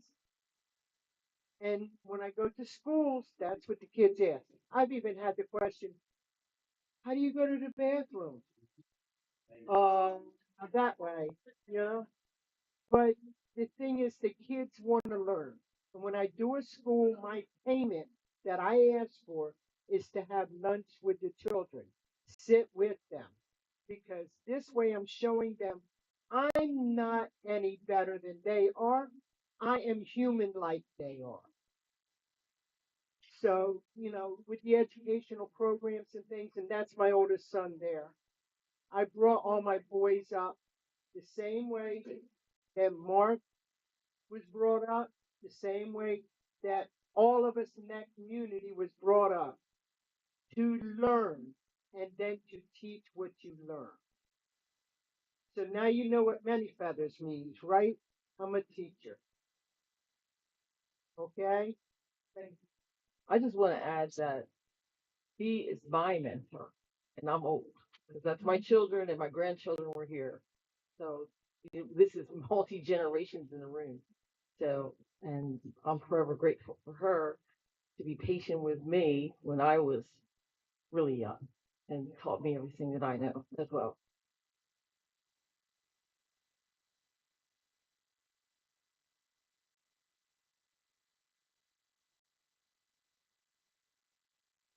Yeah. My first powwow I went was over 40 years ago, I guess, in Rancocas at the uh, Powhatan Lenape, and I was really amazed. I found out of my accident, and I went down there to see if it was real, and I was amazed to see um, natives from all over America, from Alaska to the tip of South America, Mexico and California, and, except for a long time, I didn't see anybody there from New Jersey. There wasn't any Lenape exhibit there, which I thought was I was there. I was there. Natico. You were a little girl back then. Yeah, we were raised with them. Peru everywhere. And I went there twice a year. I think it was, ironically, Memorial Day and Columbus Day weekend. And took my kids there, my grandkids there. We were very sad when that ended. And then I found out about the Nanticoke Lenape powwow way down in a place I never heard of. I thought New Jersey ended it in Atlantic City or Cape May. I didn't know there was anything out west except Pennsylvania.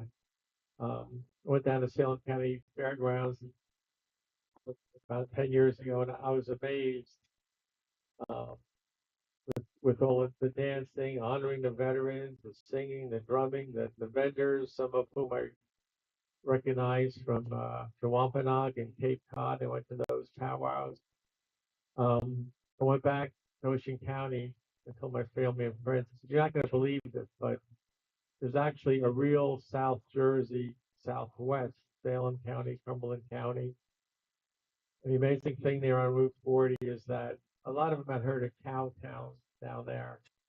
I said, not only are there still farms, more farms than shopping centers down there, there's actually cowboys and Indians still down there. And not only that, but in between the cowboys and Indians was a little fort with guys with guns and blue and gold uniforms. The state police barracks said this is like some modern day movie. But I've been going there ever since, and I was so glad to go this year. I had to cut it short because it was raining. The Cumberland County Fairgrounds, which is really nice, and I'm glad it's being continued. And I just hope that the state of New Jersey does not once again try to de-recognize the Lenape like they had before. Thank you. Thank you. Very much. I actually wanted to ask something following up from what Dawn said, because so far there's been a lot of discussion about how the community helps people heal, whether it's veterans, whether it's families that have lost stuff that was mentioned before. So there's the spiritual element of healing, but there's also the medicinal pathway, the herbs that you were talking about. And I was wondering if anyone could comment on that a bit more, on those herbs, on those other aspects of healing that you also have in addition to the spirit in the community. Everywhere. Well, anything that you put in your mouth is going to alter. I got a big mouth. You can hear me back there, right? Anything you put in your mouth is going to alter your body's chemistry. It can either be poison or it can be medicine. Now, every time you go outside and you're stepping on anything, grass, weeds, whatever you want to call it, you're stepping on a spirit that can either hurt or harm you or heal you. The medicines out there, if you've got poison ivy growing, the cure to it's right next to it. Either jewelweed or sourdough or something like that. The Creator built it that way.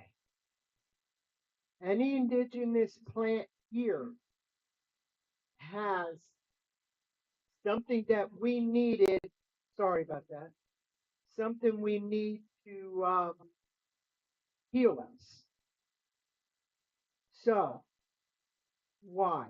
Because the indigenous plants that are here are the ones that we use inherently forever, and our bodies absorb that.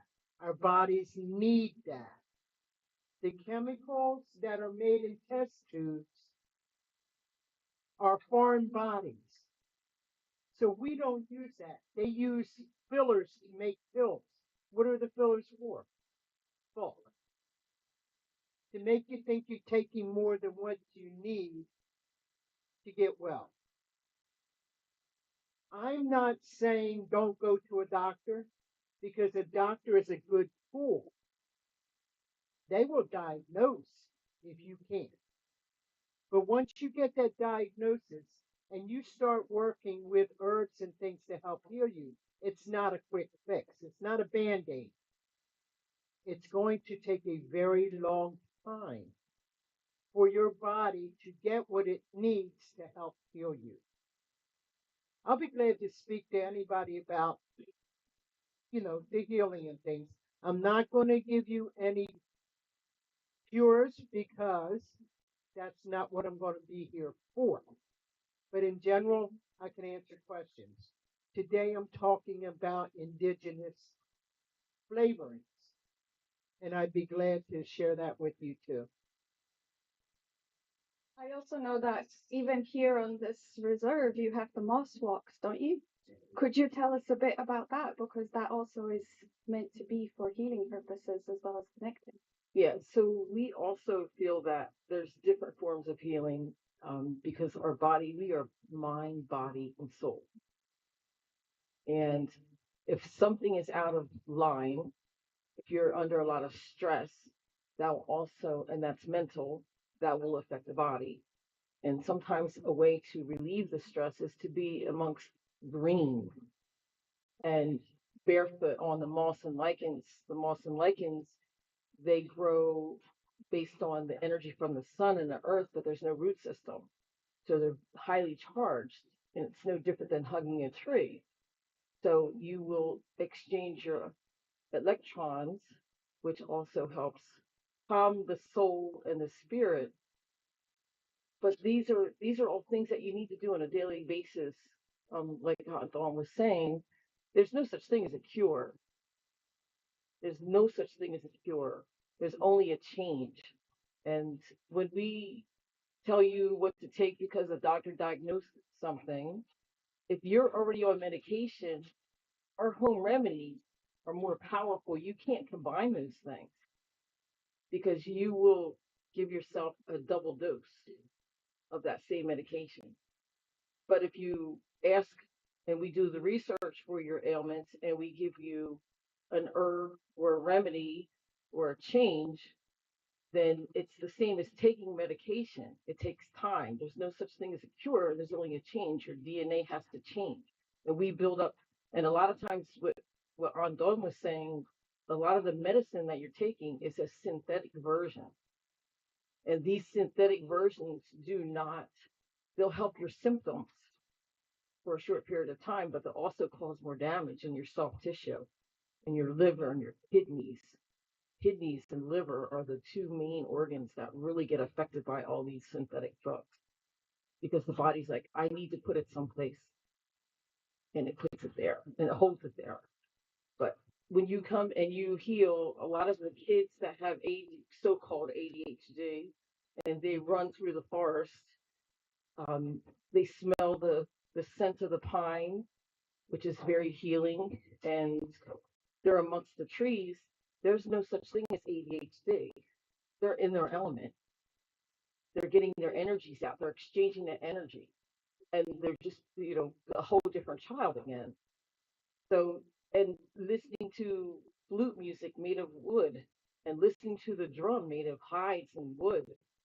That's a vibrational sound that's healing because we're all one with nature, and that vibration also vibrates with our bodies.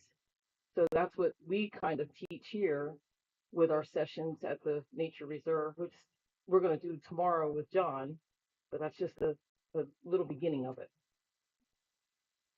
Thank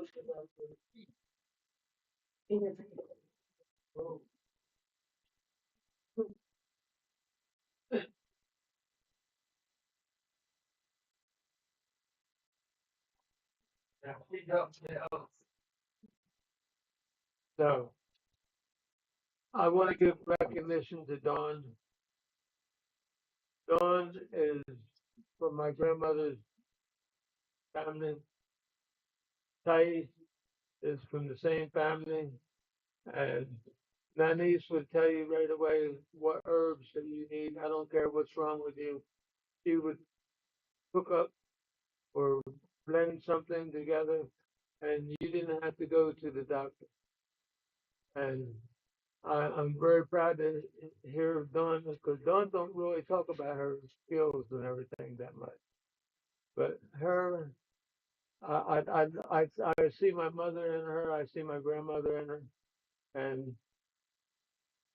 they take care of you. Okay, I want to show you an example. We had a guy that had, we call it alligator skin. And he worked with me and he said, Mom, he said, you think your mom could take care of this? I said, why don't you just come out and talk to her and see? Well, he came out and talked to my mother. My mother made some salve for him. And my brother and I, we weren't into medicine or anything like my grandmom and my mom. And he came back to me 3 weeks later and he says, my alligator skin is gone. He said, my complexion is back to where it was. And they didn't talk about what they knew. They weren't really allowed to perform miracles for people or medical miracles, but they did it anyway. They didn't get any reward for it or anything because the only thing my mother asked for is baby food jars so that she can have something to put her salad in so that when she gave it to somebody, it was protected. And I'm probably talking over school, but I'm just glad to see that teaching is still going on. Thank you, Don.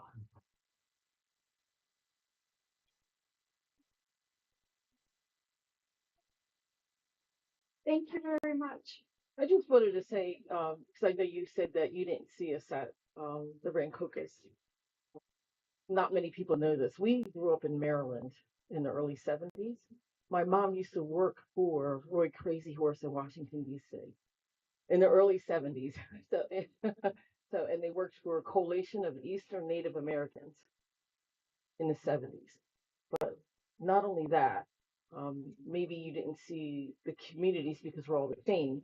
Because Dr. June is also my cousin. She's from Rancocas, but we're related on the Carney side. So we all look alike. That's what the comment she made. But he also was instrumental when we were growing up, and we had our summer youth programs and worked through the Powhatan Lenape here. So at the age of 13, all the way through the time we went to college, we had our summer jobs through them. So yes, it was a very connected community, but it's just not forward facing where people would see it. Our family came from Virginia, Delaware, Maryland in the 1800s, Carneys. My maiden name was Harmon, which actually translates like Silver Warrior. Came into New Jersey, and they settled in that Delaire, Morrisville area. And so they had the land in Rancocas, which we lost about 20 plus years ago, I guess now so story that we'll talk about at a later date, not when we're on camera. Um, but it's just important to know like that we all are still here. We have a commission that meets, I guess, almost quarterly. There's still things that are happening throughout the state. So even though we don't have the physical spot in the focus, my grandmother was one of 13. So I grew up with my cousins parking cars and my uncles directing traffic and my grandmother making food and all that kind of stuff. And still go to the church in Belair and still see everybody. We just we were there last week when my dad's cousins, one of the last in the family, passed. So it's just a lot to see, but a lot of amazing memories, a lot of great music. So we still hold tight to all that. There's one thing that you didn't talk about. When you wanted a wife, where did you wanted a wife? It's very difficult. We wanted a wife, we were told where to go. Either we went to Cheslow, we went to Millsboro, we went to Rancosa. And that was an unwritten rule that was passed down. You better not be bringing them girls in here to go. I just wanted to, this is not off topic, but it is. And we have another cousin that's here, and she found us because she traced one of her relatives from Virginia that we didn't know came from Virginia, Maryland, the Kissicak tribe, and ended up with our people. And she's my cousin. She's here today, and she's my cousin. And we found out through the DNA. She found through the DNA that her native people came through Maryland and Virginia to New Jersey. Just a small family. And she came up here and went through all the cemetery records and and found her ancestors that are now our ancestors as well. So the tribes always travel to another tribe and to another location for support, which is what Dr. June was saying, that we may not have accolades in the military or accolades in school or any support groups, but we always supported ourselves, which is pretty much to me what the common theme in this is, that community is always supporting itself. I think this is a very good conclusion of the topic because we were talking yesterday about how certain songs and ceremonies and knowledge was kept by other tribes and given back to the Lenape people over the years. Today we're talking about the meetings of people through the powwows and the teachings of the youth through the summer camps. So it is all a supportive system that includes uh, all the people within the tribe and the sister tribes and other tribes that are supporting each other. However, I heard from Tyrone that now there is more support in the education system, which is, it may be a small step, but it is still a step. So the public schools recognizing the existence of the Nanticoke and other people in the state and supporting by bringing them to the school to share their knowledge with the students. So this is yet another progression. So hopefully there will be more progression in this way in the future. Also, this week we just celebrated Women's Equality Day on the 26th, and the women's right to vote. The suffrage movement started with the Native American women in Seneca, a long, long time ago.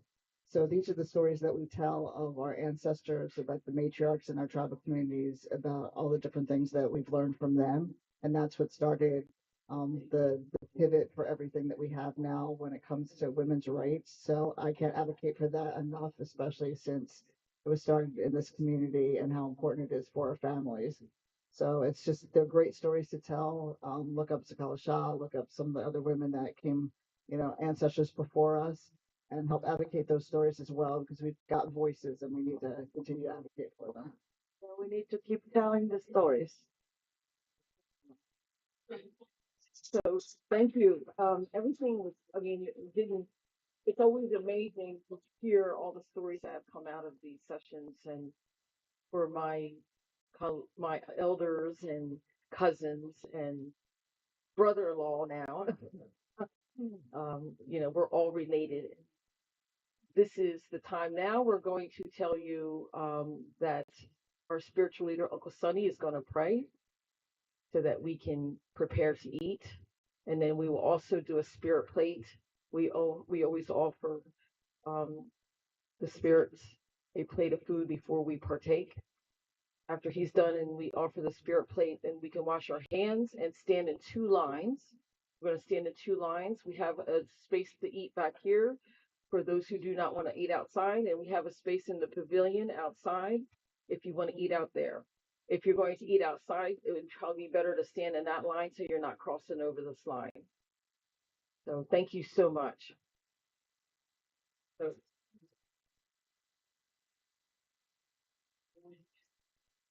Creator, once again, we thank you for this wonderful morning, for the speakers, for the information given out. We ask you to bless those that are here. We ask you to bless the food that we're about to consume. And we thank you for all the things that we take for granted.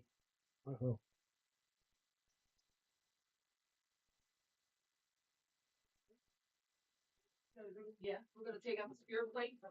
Everybody can wash their hands in the bathroom. If you don't know where the bathrooms are, they're down the hall. Yeah.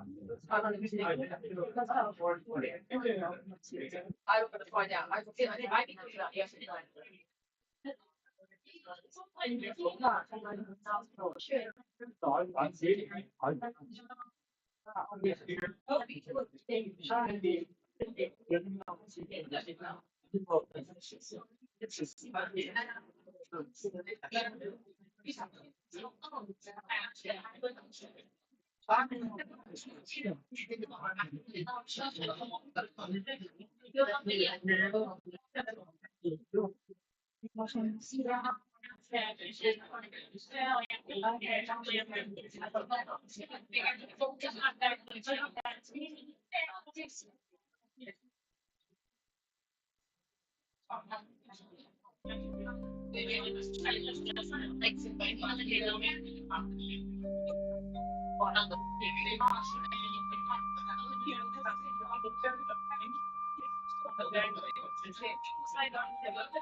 What began as a gutsy, inspirational idea is growing into a disruptor in social media and the creator economy.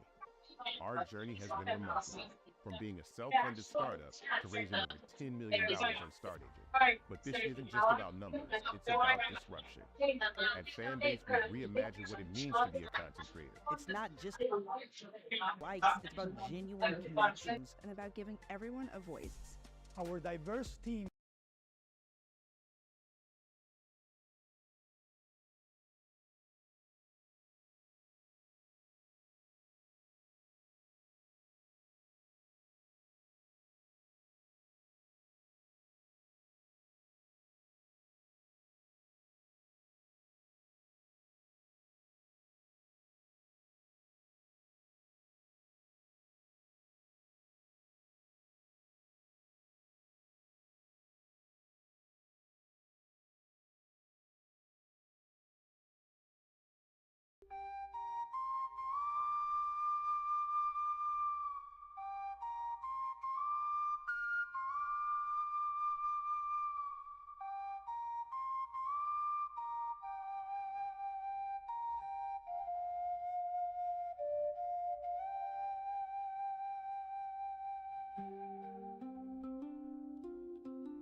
This house, that's a Gould.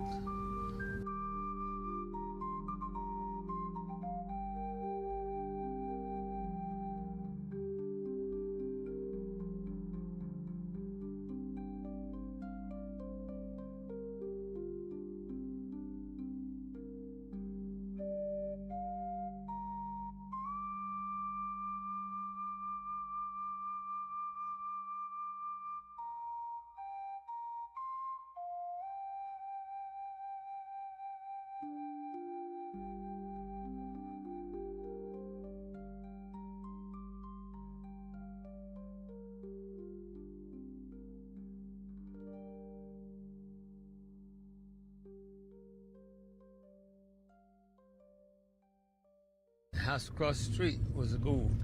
I don't know if I told you when I was on my way home, I got a bad report card. Well, that's Sonny's aunt and uncle that live right there. And they told me was a Gould.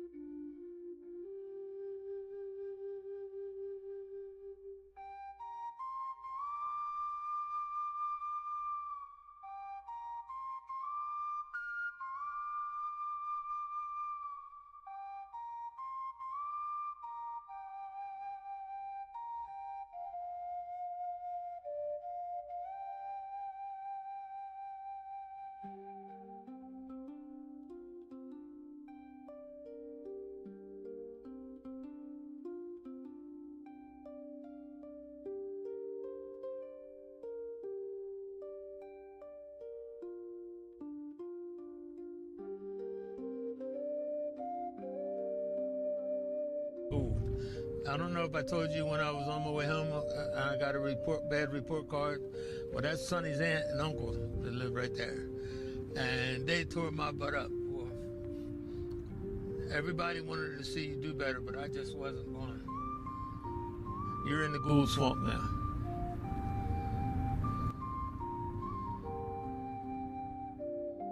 That's where I grew up. I was born down the street, and I grew up right there. We used to have kids from Philly to come down and visit us. They didn't know the things that we knew, like how to go out and milk a cow or a goat.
This house, that's a Gould.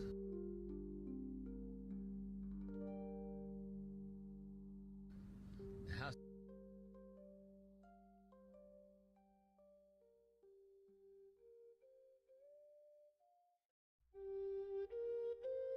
across the street was a Gould.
this house.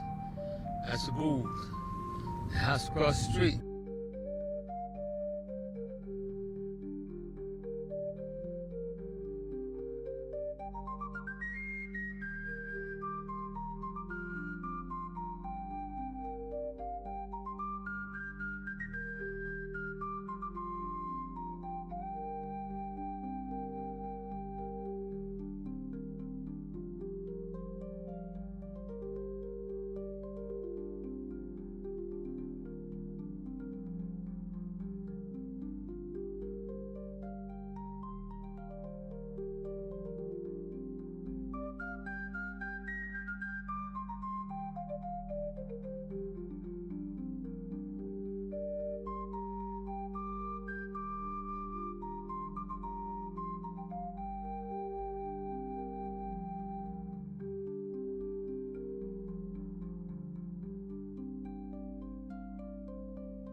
Hi, I'm Ryan Reynolds, and welcome to my mountain television software demo stunt.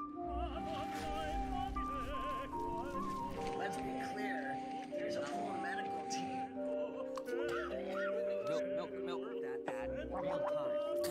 I got it. When's it gonna be out? About 10 or 15 minutes. How long's it been? You got ice cubes? I've never had an experience like that.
this house.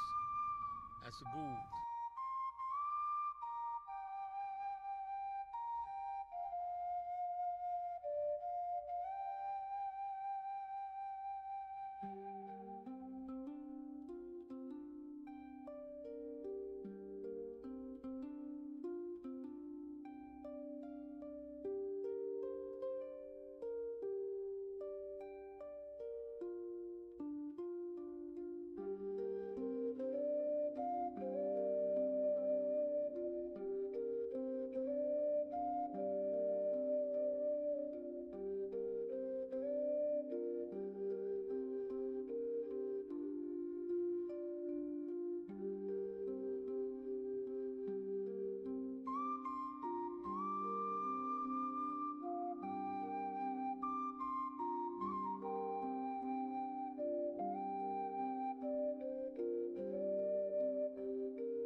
this house. That's a Gould. The house across the street was a Gould. I don't know if I told you when I was on my way home, I got a bad report card.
the lunch panel presentation. And I'm Mariana Smith. I'm going to chair this panel presentation, and I would like to do a quick introduction for our speakers. And we're going to hear from Sandra Bloom, who acknowledges being of Shakespeare, Lenape Hawking, and affiliates with the Religious Society of Friends. In the care of Salem Waterfront, Boone walks with a minute of religious service, fulfilling one's leading that's made possible by welcome and accompaniment of Nanticoke Lenni Lenape tribal nation. And we also will see a video and speak with Jeremy Newman, who is the program chair and associate professor of communication study at Stockton University. He worked on numerous documentary and experimental videos. And he has been working on the feature-length documentary film about the Nanticoke Lenni Lenape tribal nation since fall 2015. And before we start the panel, I think I will speak on behalf of my colleagues that I wanted to express the gratitude for the honor of being invited to speak to the community. It is really a special space, and I'm grateful for the generosity and the conversations to which I was a witness. So again, it is with the honor and gratitude that we will start on the presentation, and I would like to welcome Sandra Boone to the podium.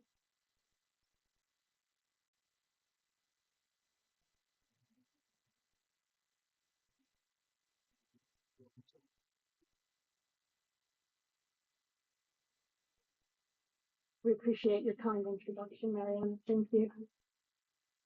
Let us express gratitude also to the Nanticoke Lenni Lenape citizens, organizers of this 3-day symposium, to those who have paved the way, to those present today, to those rising and those yet to arrive.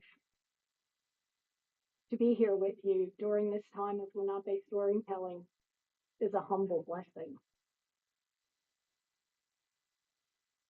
We've heard a consultant express we need those imperfect people like you and me to rise up and be raised up from spirit as springs of hope. Today, may this friend bring that hope, bound by responsibilities and possibilities. Next slide. Many friends accept the ascribed term of Quakers. For this friend, being with the Religious Society of Friends comes from a time when I was in nursery school, when in a place of having a sense of community or belonging. The message that came through and still resonates today is that of acknowledging all that is around us being unique and precious, of Creator, requiring stewardship for one another. Given friends' histories, mystic to Christian-centric, and organizational leadership, we have long noticed unity as well as divisiveness. Friends' testimonies uniquely unfold 3 ways of being that sometimes may need a nudge of clarification. Being led by spirit, inner light or conscience, we seek to relinquish self-control towards serving something beyond self, discerning a sense of those gathered, not by voting, not by consensus, led by spirit.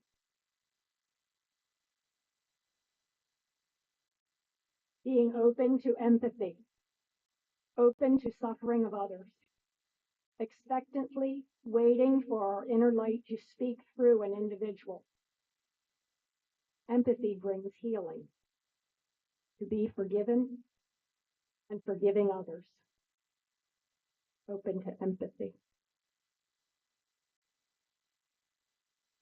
And thirdly, for clarification, servant leadership. Whether in a programmed or unprogrammed congregation, Friends abolish laity. We help individuals identify their special gifts for community to be released into community. In turn, every friend may lead, and in turn, every friend may follow. Everyone is a leader. Next slide, please. We've been asked to speak as a Quaker and about one's research of Friends' role in Indian boarding schools. Led by spirit, open to empathy, and responding to the calls by the Native American Rights Fund, NARF, and National Native American Boarding School Healing Coalition, NABS, who ask,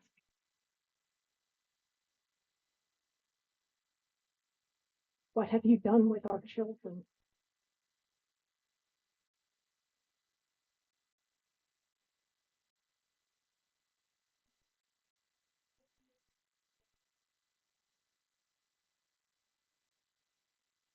What have you done with our children? Friends in leadership are researching historic mission schools and roles as agents of federal policies. Like other denominations, Friends were involved with the assimilation policies. Now, while searching archives and repositories, we're finding data to be categorized, noticing questions that remain. Along with several large unified bodies of Friends, Alaska Conference, Baltimore Yearly Meeting, New England Yearly Meeting. Individual Friends from across the United States have formed a Quaker Indian boarding school with research group. This network of friends have written an epistle, a letter, to friends in the United States and Canada, naming our intentions and providing resources, assessing our witness and potential reparations. For many of us, we find a friend's legacy in a position requiring examination. Beyond data collection, each QUIB's researcher is writing a narrative about the school they've researched. Culmination of work will be shared with North and NAB, adding to their digital archives and ultimately toward healing. What is underscored is the lack of relationship with the tribal nations we've impacted. May there come a time for gathering, ultimately toward healing. For this void, we reflect upon decades of relationship building,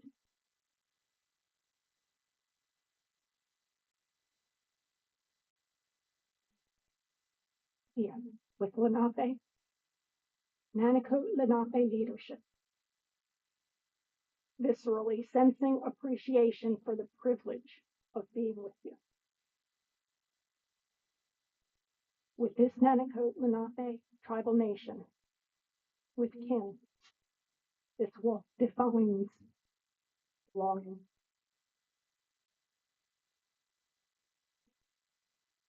With a grant, NABS has been able to network with Friends repositories and hire a Quaker archivist whose work has been digitized. It seems that Friends have direct access to their historical records, where other faiths may have layers of oversight and determination to navigate toward assessing their records. Stretching our view of Friends' roles in Indian boarding schools, a smaller group of researchers are examining Friends' roles in remote, off-reservation boarding schools. Flagship federal Indian boarding school in Carlisle, PA, Carlisle Indian School, Industrial School, at the War Cup. Quaker field agents were among the first to recruit and send Indian youth to Carlisle. And the outing program's Quaker hosts were among the first to receive these young people as servants locally practicing their assimilation knowledge and skills. Again, federal records are available, as are personal correspondences and historical society records. Slide 4, please.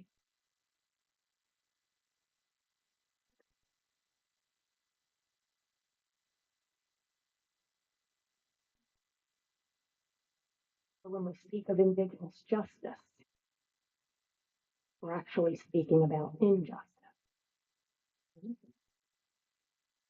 To further aid the aforementioned Indian boarding school acts towards justice, we support the parallel call for a federal Truth and Healing Commission on Indian boarding school policies.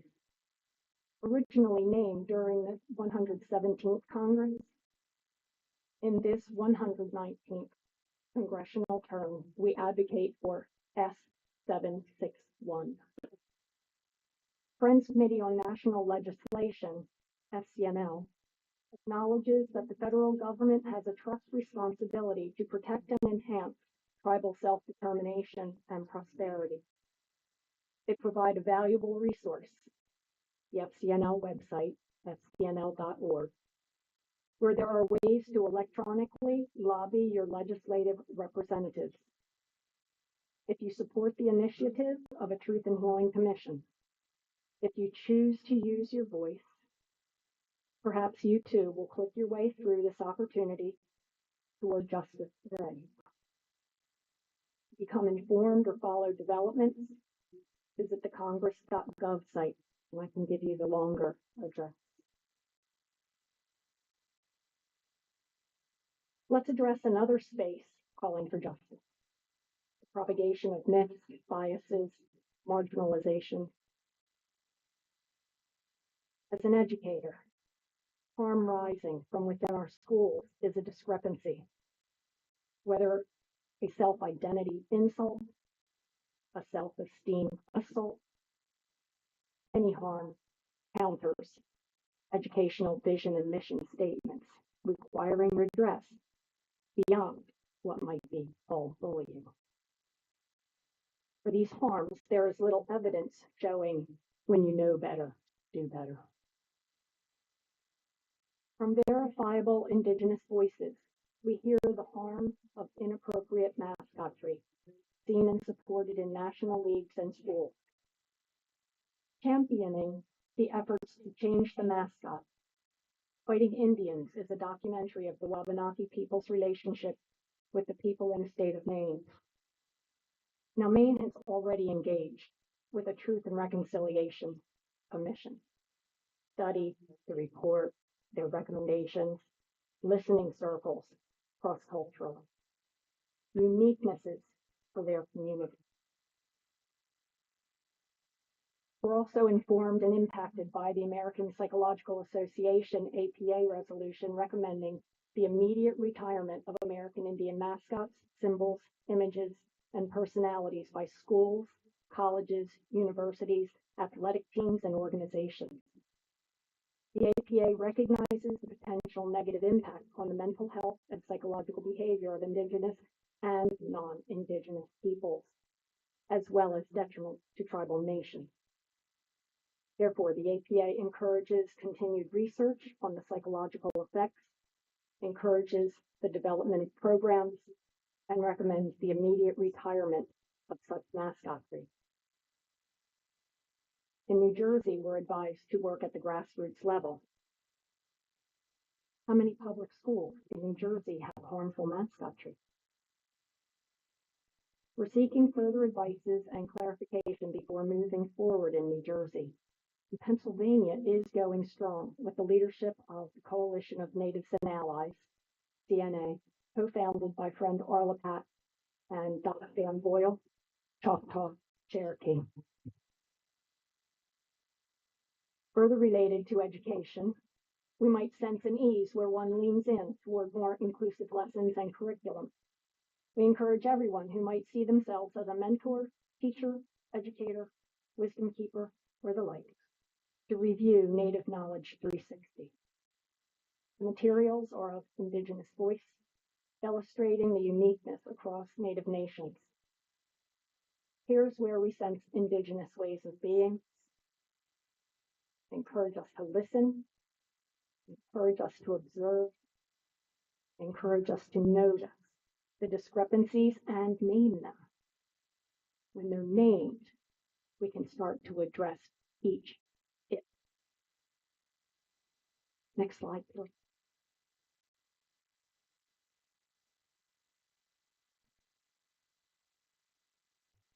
Minister and reformer Lucretia Mott, 1793 to 1880, is quoted to say, "Every great change must expect opposition because it shakes the very foundation of privilege." In the manner of Friends, we might query this today, approximately 150 years since Lucretia's time. Where change is necessary, what might opposition look like? What might opposition feel like? How might we navigate potential opposition? As a lifelong educator, we echo the words of Thief Uri Ridgway, who once said, "If you have to think of one word I would send as a message to our youth, it would be the word mashatam." If I say that correctly, use my pronunciation there. Mashatam in their language means I remember. Toward serving the community, the wider community, in ways that are mutually beneficial. To acknowledge historic intentions toward living in perpetual peace and friendship. The hope of this friend is that we may continue to gather together into our tomorrow. And our final slide, please.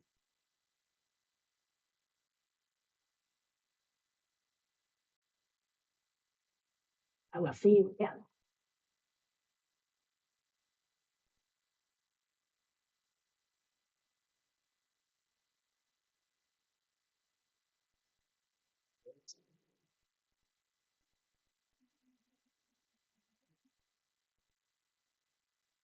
And our next presenter will be Jeremy Newman, Pastor Jim.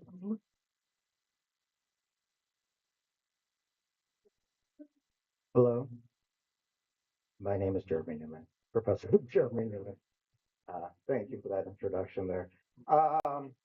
So I was very touched and moved by Sandra's words just now, and I'm really glad that she mentioned the Lenape word that I remember, because I feel like the video I put together for this today, which are excerpts from a much longer, like an hour and a half long film that is 99.9% done. Seriously, it really is. Began in fall of 2014. That's what I'm emphasizing, is really almost done. I think they all are kind of held together, these clips, by this idea of remembering, right? And these stories being shared and stories being passed down. But they're all not necessarily, the most safe stories or the most feel-good stories, right? There's a lot of hurt and history and things in there, and I think also a lot of wisdom. And so I really want to just show the video, and then we can do Q&A and all that. Thank you.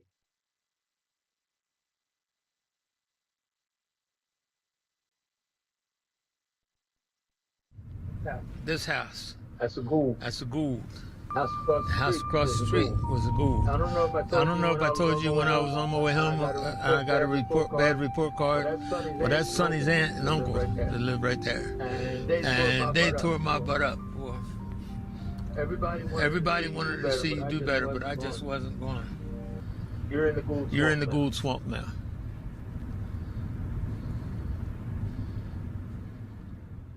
That's where I grew up. I was born down the street. And I grew up right there.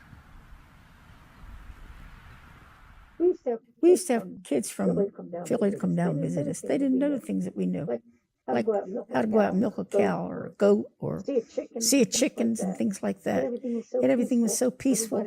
Everybody got along good. You didn't have to worry about nobody. You wanted to sleep out in the front yard in the summertime, you could sleep out in the front yard and don't have to worry about anything.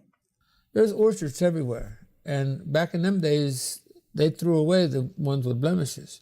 So there'd be a truck going down Buckshootum Road, and we'd hop on our bicycles and we'd ride until we got wore out, trying to find out where they're going to dump them in the woods. Run them back home, get mom get all the boxes together, we'd come home, but we'd make applesauce. We'd be up all night long making canning applesauce. Pole beans and corn was an old favorite. You might have ate it every day that they were in season. Jersey tomato sandwich with mayonnaise and bread. And we learned to work in the fields from the time that you knew a weed from a plant. And if you happened to pull the plant up, you were in trouble. We didn't get many toys, so we got BB guns for Christmas. When we got our BB gun, there wasn't nothing to shoot. So the first thing I did, I went out and shot a couple birds and everything. Nobody was all the wiser. And then one day I went out and there was a robin sitting right over there, and I popped him off. I come back in the house and Mom says, go out there and get that bird. So I went and got the bird and I brought it in all pitiful and everything. She said, now pull them feathers off. I pulled the feathers off and I got it as clean as I thought I should. And then she started cooking it and I said, and she said, now you eat that. She said, you eat what you shoot. So I don't shoot anything unless I'm going to eat it anymore.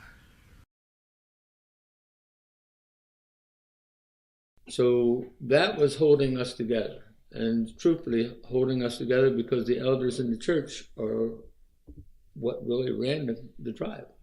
And as the churches became integrated, the elders in the church had to take care of the whole community now. They just couldn't take care of their tribal family. The generation that was coming up at that time, during a time of great emphasis on cultural identity that was not only within American Indian communities, but throughout the country, there was a push to separate and have a separate constitutionally organized, established government, a chief and council, which happened in the 70s. During the time I was here, I was an ornery little boy. So I stood my ground with almost everything. I stood my ground on your behalf, everybody's behalf that was being taken advantage of. So I didn't understand then why the families called me back home. And because I had no formal education, just a high school graduate at the time, and I had a good job, and I definitely didn't want to lose a good job. But they said, would you please come home? And they told me why. Mark knows what hard life is all about. And I admired Mark's mom and their dad. And I don't think he'd ask for a better person, even though my brother was chief at one time. I think Mark is a very good person. He tells it like it is. I mean, if something don't suit him, he's not afraid to speak up. And I'm the same way. If something's not right, I'm going to tell you about it, whether you like it or not. Because if I lived by people's likes, I'd been dead a long time ago. This has happened to me many times, so it really wasn't a shock, but it angered me, because when I stood up, they didn't ask if there was Lenape. They asked if there was any Indians in the room, and I stood up and told the teacher, I am Lenape, and she told me to sit down and shut up because there are no Lenapes. I didn't know until this movement that each generation has the same teacher, evidently, because every time we turn around, regardless of what school it is, our families were denied. My sisters used to clean, and people had an ice cream stand downtown. Could go in their mother and father's house and clean it, but we weren't allowed to go in there to sit down and have ice cream. Even in high school, we were never allowed to go to the dances and things with the white kids. They always had a Saturday night hop and all this. Harry Jackson's wife was the first Native American, but she couldn't call herself Native at that time. She had black cheerleader Bristol High School ever had. Yes, my grandparents on my father's side, Harry Jackson Sr. and Betty Mosley Jackson, were both instrumental in incorporating the tribe. And basically, I've been told, stories have been passed down that, we had tribal meetings in the church basements and often my grandparents' family room. And my father, as a kid, would remember seeing, the tribal elders and everyone sort of coming together, because at the time it was still very taboo to be a Native American and to come out and to say that you're Native American. People were identifying with other races at the time, and it was just sort of a keep your head down and stay within your own. It all seemed to fall into place, and it was in the Creator's hands. We had some problems, but they were smaller than the problems we were trying to fix. So it was all truly worth it. I don't even know what your question was. Well, it was just how dangerous was it? Oh, dangerous? At the time. Well, see, I was skipping around it because I didn't really want to come out. But see, I have two cousins that were going with girls that were outside of our culture that I could tell you in my lifetime, and both of them were killed. If you go to the New Jersey State Museum, there's a permanent display just on the Lenape people. In that picture, yes, you see our community from one of our powwows, and you see my nephew Duncan Munson on there. You see my son Hassan, he's in that picture. It was good to see him and see our people represented, as well as the history of us. So we're part of that history. It's been interesting to sort of find out where we've been and what the elders' expectations for where we should go are, coming in as a younger member of the tribe and coming into the council. You can learn a lot of what battles to fight and where to best put your efforts in a research sense, in a sense of trying to figure out where we should move next as a tribe and what's worked and what hasn't worked in terms of cultural retention and how to reach the youth. They are keeping tradition alive here at the Cohanzick camp, where the Nanticoke Lenape Lenape tribe is having a children's summer camp. As you can see behind me, it's craft time. The girls worked on dance fans and the boys made drums. They were taught not only how to make the traditional crafts, but also how to use them. Aside from the crafts, the campers learned about their tribe's history in the Bridgeton area, as well as bits and pieces of their native language. Proud sparrow in Lenape is a Ahilan Chulinstets. The finished product should look like this. The campers' versions are, well, more of a work in progress. With Dance Fans, Drums, and S&J Today, I'm Kara McCollum. Some kids in some of my classes don't think there are natives still here in New Jersey. And that's with I actually started a Native American club in my high school, which it's a Native American awareness club, so it teaches kids that we are, as natives, are still here in New Jersey. Each of my regalias have been all red because my native name is Wild Red Rose. And my pup-up, he passed away a month after I turned a year old, so I really didn't get to meet him. So on my back of my regalia, I have 3 roses and antlers on my back, and the tips of the antlers are on my shoulders, so it looks like he's holding my shoulders while I dance. And my leggings, they have a rose and an antler on each side, so when I put my legs together, it looks just like my back.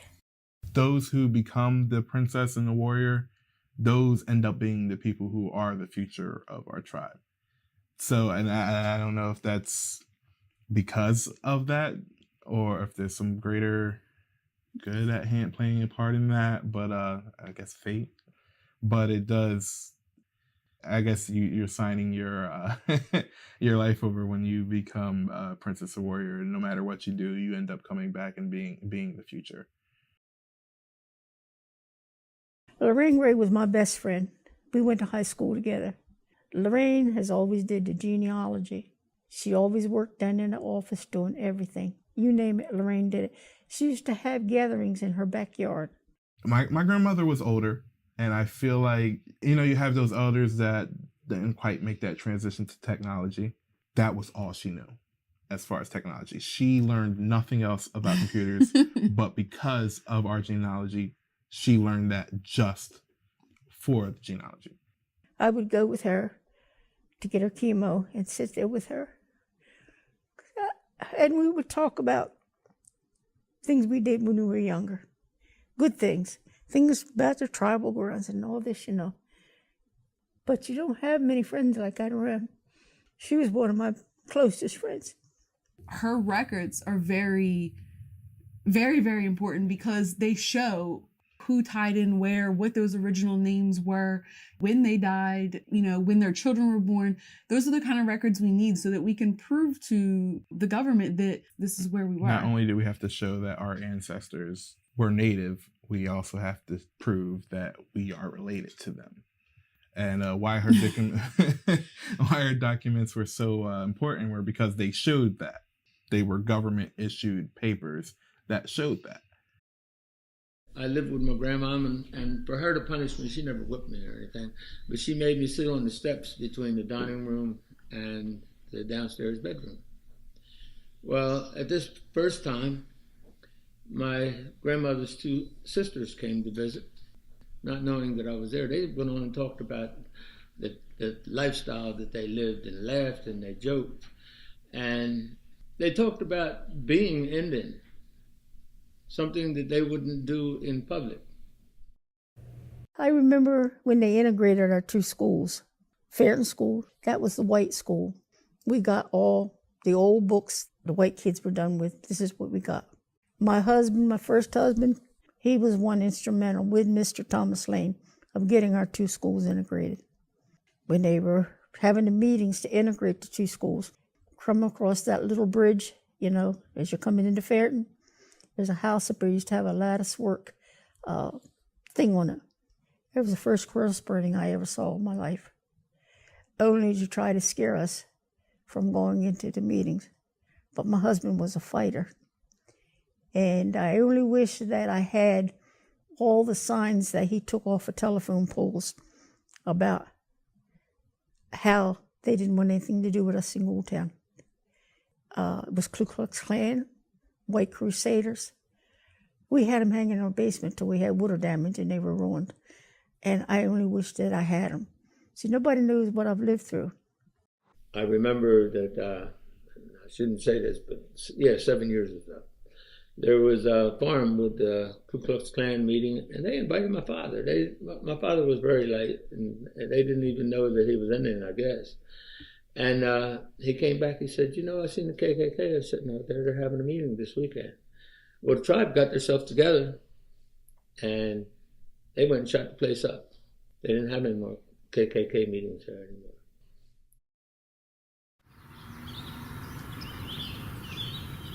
We played here. We played from hide and seek to tag, just throwing stones. We just did everything you could think about. Time to eat, they'd call you in. You ate, but you better be respectful. Not only did you get tapped there, when you got home, Mom knew about it, you was going to get it again. I was scared to death of his mother. I don't know why, because she's always laughing. But we knew. Wasn't scared of your dad, though. No, not really. But this was the last stronghold as far as picnics, family picnics. And like I said, when my brother got sick, that was the end of that. Man, I'm going to go home and have dreams tonight.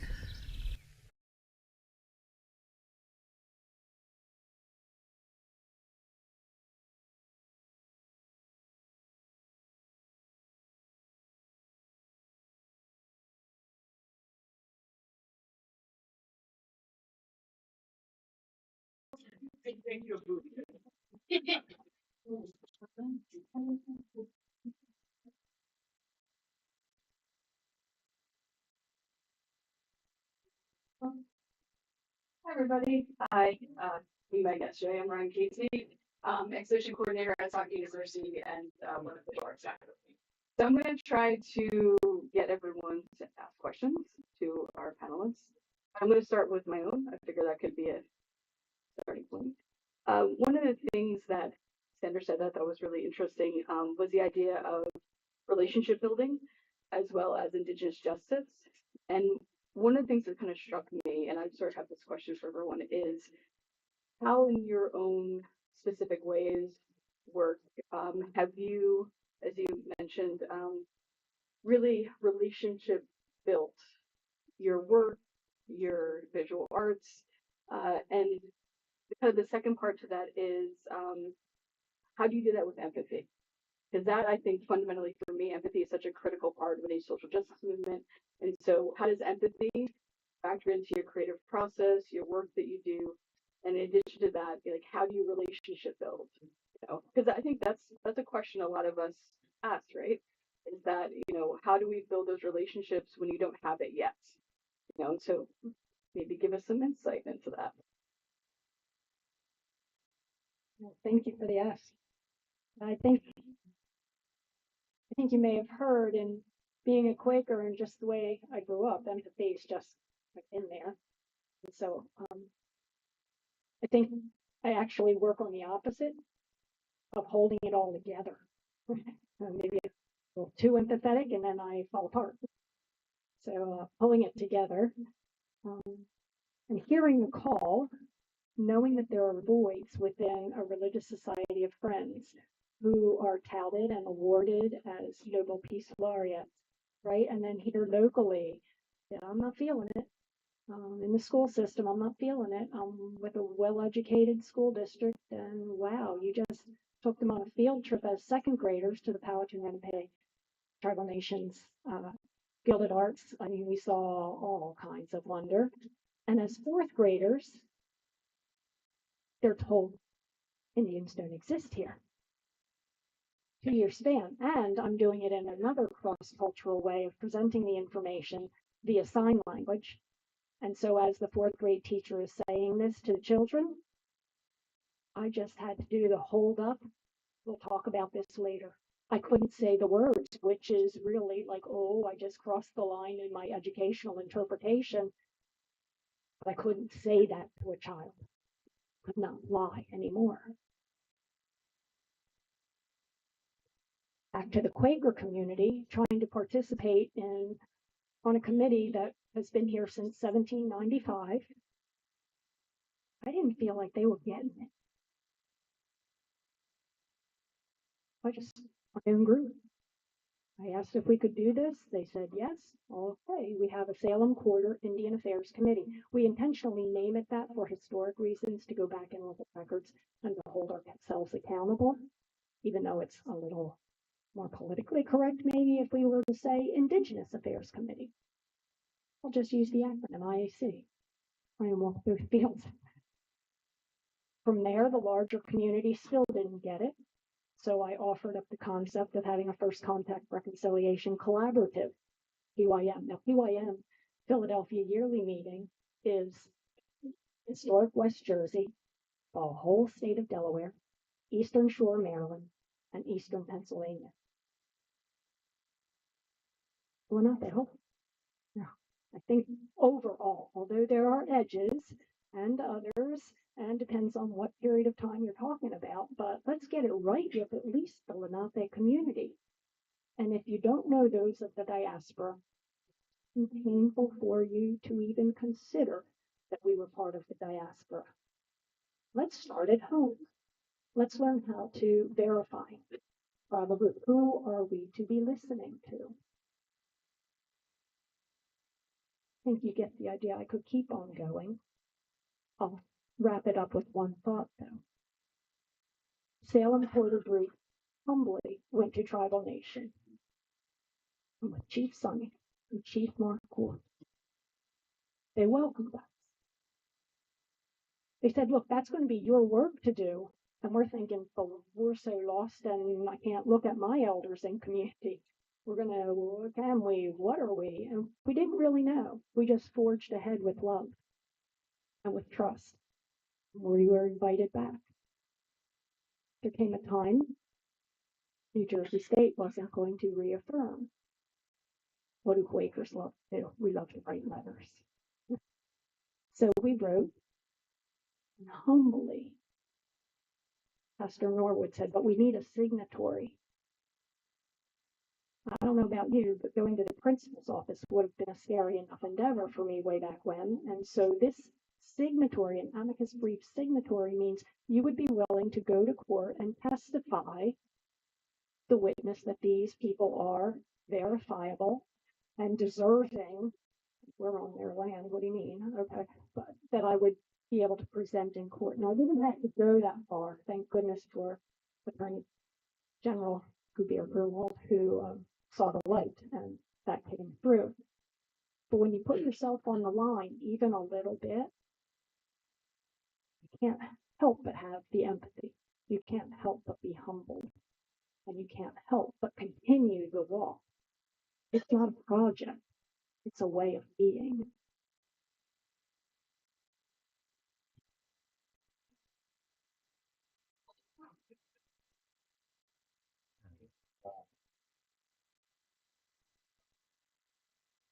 My wife and I, we went to Wheaton Arts, checked the place out. We saw there's a flyer for an event with the Nanticoke Lenape back in 2014.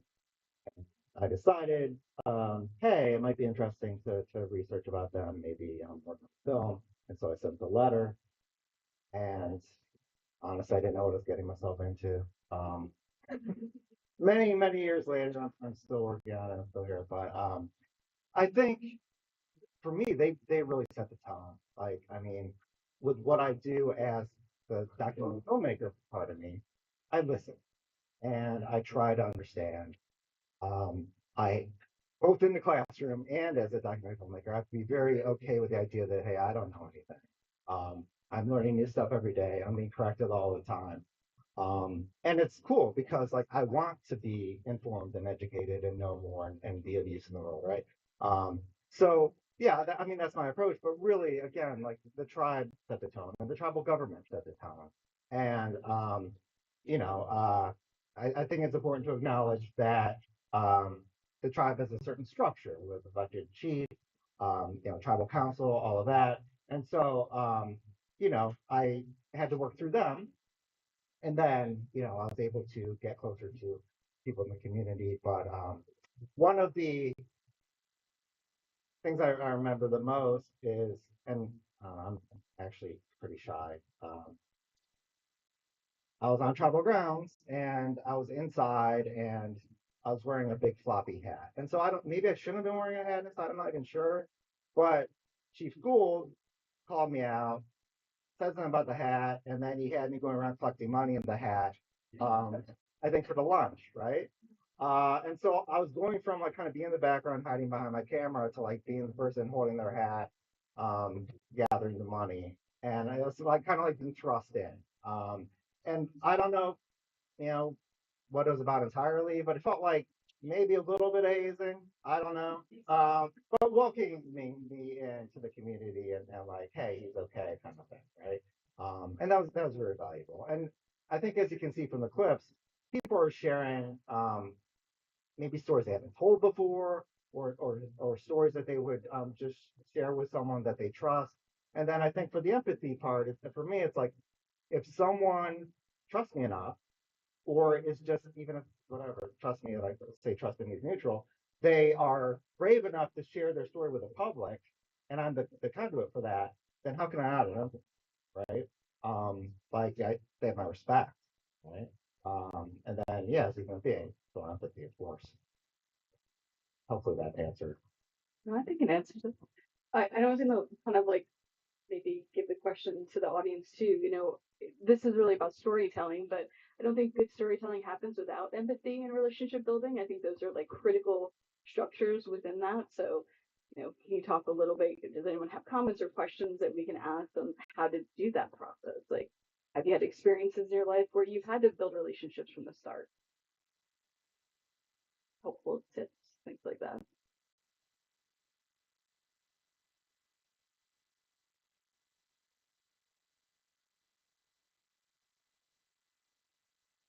I have maybe just one question. In your eyes, you're asking how do you build empathy, but how do you get past you personally, as analysts, the fact that we are still living and we're still here where culturally we're erased, and I guess the way I want to say it is that there's more value in us being dead and in a rock and in, an artifact and romanticized as no longer here. How did you cross that barrier to appreciate us now as living people? Because a lot of people cannot do that, especially professional people that have studied the past. Okay, Jerry, you're running this spot. I'll start. I think for me, hopefully answering your question. First of all, when I write something about what I'm doing with the documentary, I like to use the frame like their history is still unfolding, or unfolding history, or history that continues today, right? So I do like to think about it that way. But I think for me, the main thing has been really just going to a powwow, stopping at a person who's showing their art. Hey, I haven't seen you for a year, and just getting a hug or whatever. And like, I don't know if that really is an answer, but that's kind of what it means for me, that you're here today.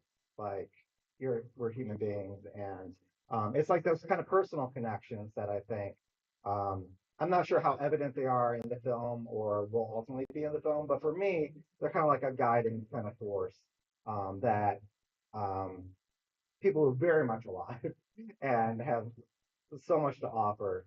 And I've been around enough to also know that, I've heard conversations or questions asked about, well, you're still making art with a gourd or whatever, but instead of using entirely by hand, you used a drill. What's that about? And hearing people in the tribe kind of navigate that sort of thing, and or like using, different kind of beads than historically the beads that were used, right? And like, but hearing people navigate that, and so it's like a living, breathing tradition that continues or evolves and changes over time. And so, I don't know. Hopefully that answered it. I spoke long enough. Hopefully that helps others bring us into the now. Right. This is the barrier that we're trying to overcome in schools. There's nothing written about us now in the school books. It all stops at European incursion, total erasure whatsoever. And there's only a few of us, or a handful of people, that can go to the schools, that can do programs like this. There's just not enough of us. So we have to count on other people outside of our community to help us with that narrative as well. So if you can help others understand that you broke that barrier into, we're still human and we're still here, I think that helps with others that can say the same thing. And then maybe we can get, I know for the past 17 years, the Commission on Indian Affairs has been attempting to write a new curriculum.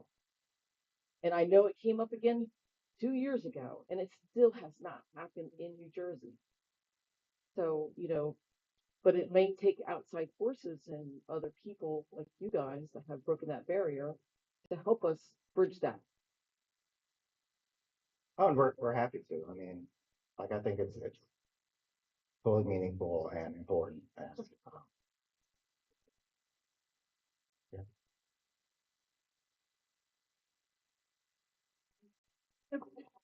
Being in South Jersey and having our elders work in Melville, there were just stories, and I don't know that I came to an aha, oh, they're still here. Like, we knew you were still here. We didn't know you personally, but it's like, okay, cool, they're still here. I didn't understand so much of the erasure of it all, though. I just thought, oh, I live in this town and you're in that town. So yeah, of course I don't know you very well. But there's also there are a couple of things, right? About the Indian boarding schools. Family went to boarding school. So when I'm hearing Indian boarding school, it didn't go off in my mind of being attached to an assimilation. So talking about that when people go off to school, and just being able to mention that it's not the same, that was a choice and others don't have a choice. leave it at that. Just introducing and infusing little bits of information. I'm going to go there with you. Hope for permission.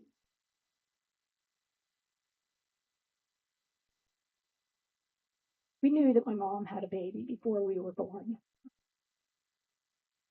Didn't know where she was interred, assumed that it was at the family cemetery.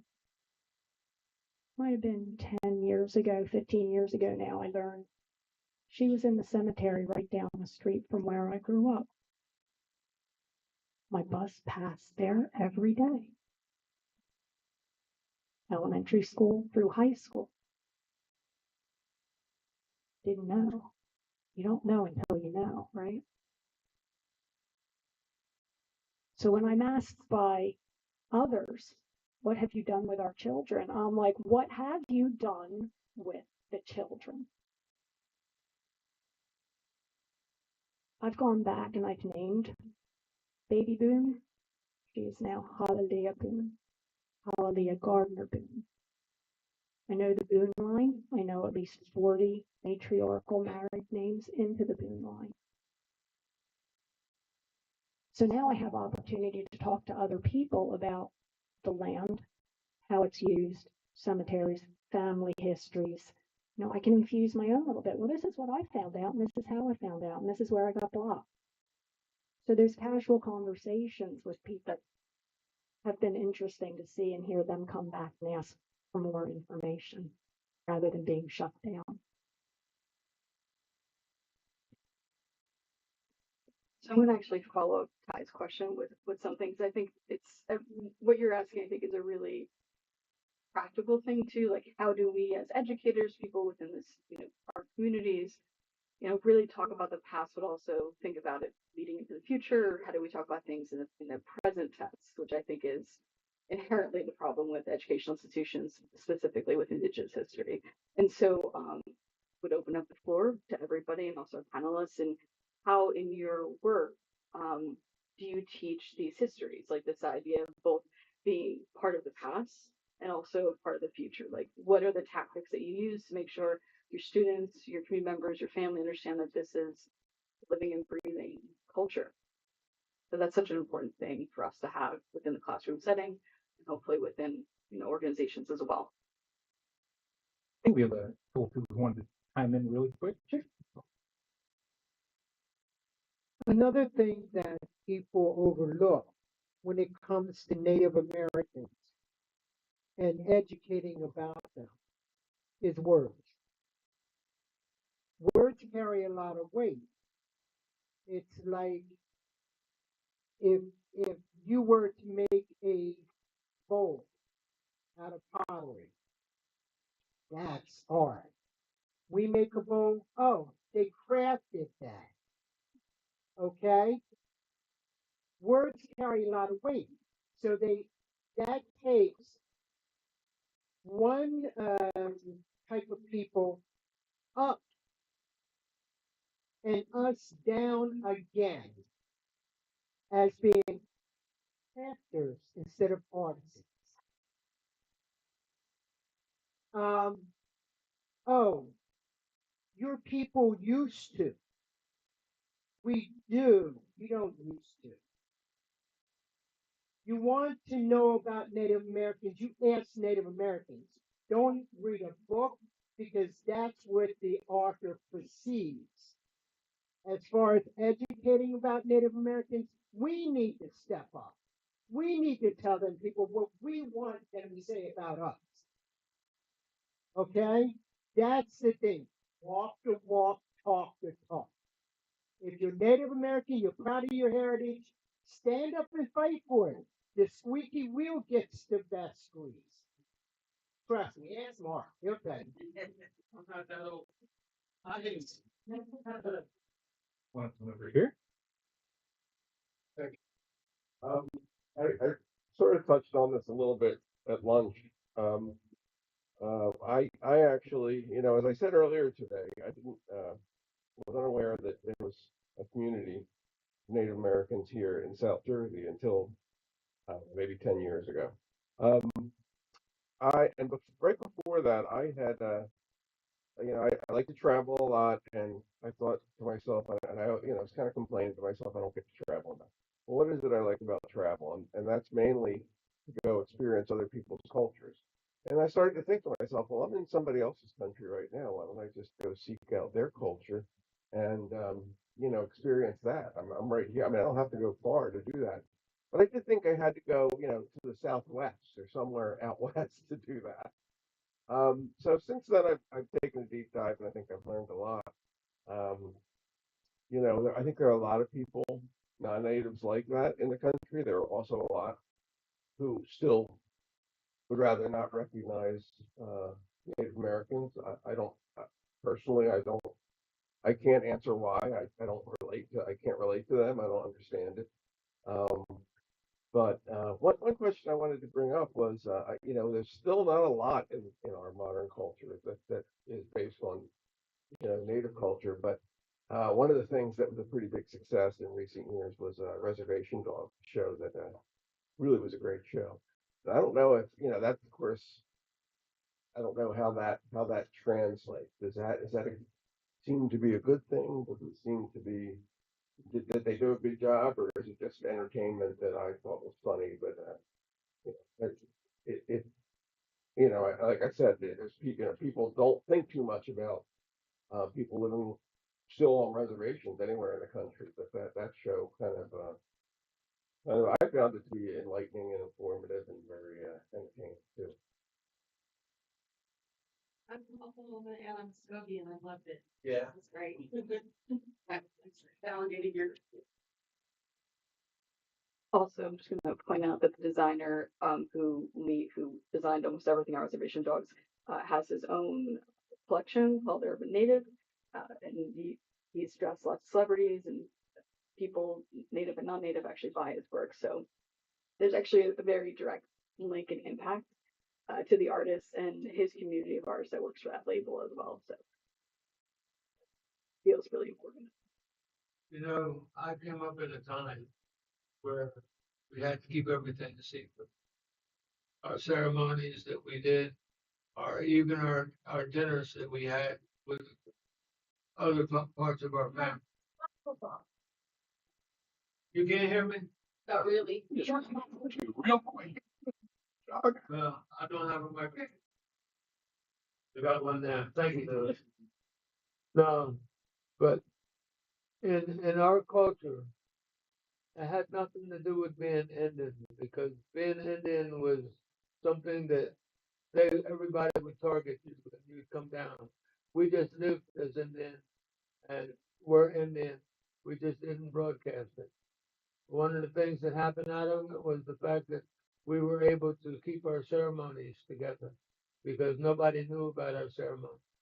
We were either come Sunday, you don't know who's going to stop at your house and eat because everybody's house was open for family to come and visit. Um, there were things that we had to do, or I'm not going to say we had to do, we chose to do, that kept our families locked in to make sure that everybody was safe. And we were very vigilant. I mean, I look at I didn't know everything that my mother and father did until I got to be older, and then they finally unloaded on me. I mean, my Aunt Mabel and my Aunt Mary would come down and walk 2 miles to come visit my grandmother, and I would have to go sit on the steps while they cackled and laughed. And some of the things that they said were atrocious. The things that they went through, and I didn't understand how they survived those things. And when I got older, I experienced it, and I'm saying, wow, and they survived. So, the things that we talk about today here aren't the things that they had to go through. The things that they had to go through were much more intrusive. And they survived. So it's my job to survive also. And I hope I'm not talking too much, but one of the things that I am proud of is when we have family gatherings, everybody comes out. there's enough food for everybody, regardless of what. When we have ceremony, everybody comes out and prays for the same thing, our survival. And, you know, us so- still being here is because we taught the children enough to them to carry the banner and keep us safe. Like I said, I'm only 8. How old am I? Any young girls in here? I'm 83, regardless of that. But I am proud because they're carrying the banner that I grew up carrying when I was young. I mean, the things that I don't know how to teach the young ones because I don't want them to go out and kill sparrows and because we don't eat sparrows anymore. But things have changed, but I want the spirit to stay the same. I don't know if I'm making sense to you or not. It took us a long time to get here, and we went through generation after generation before my time, and we're still here. Thank you.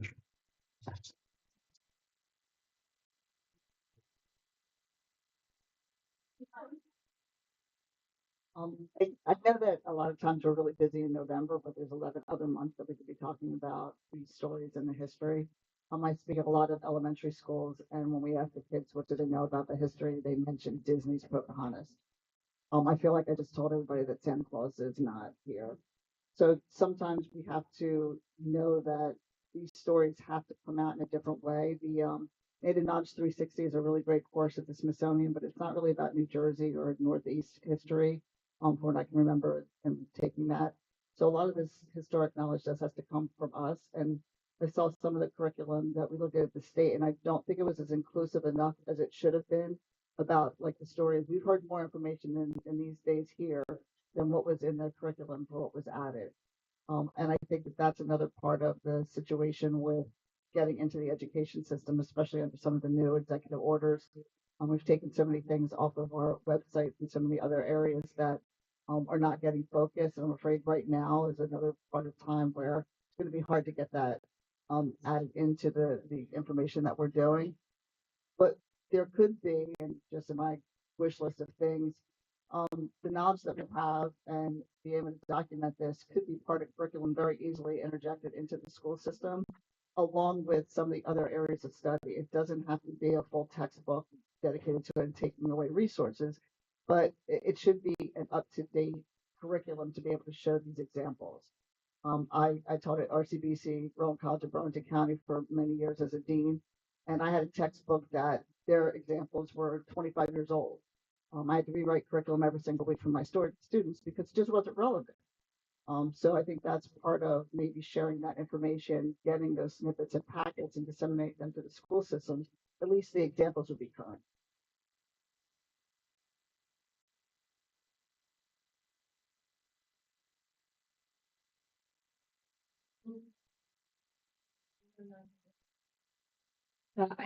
I was looking for an opportunity, but because you're talking about the education, and my name is Robin. Sorry, I am a teacher educator at the Rancocas Nature Center, and we do a lot of field trips, and we're environmental educators.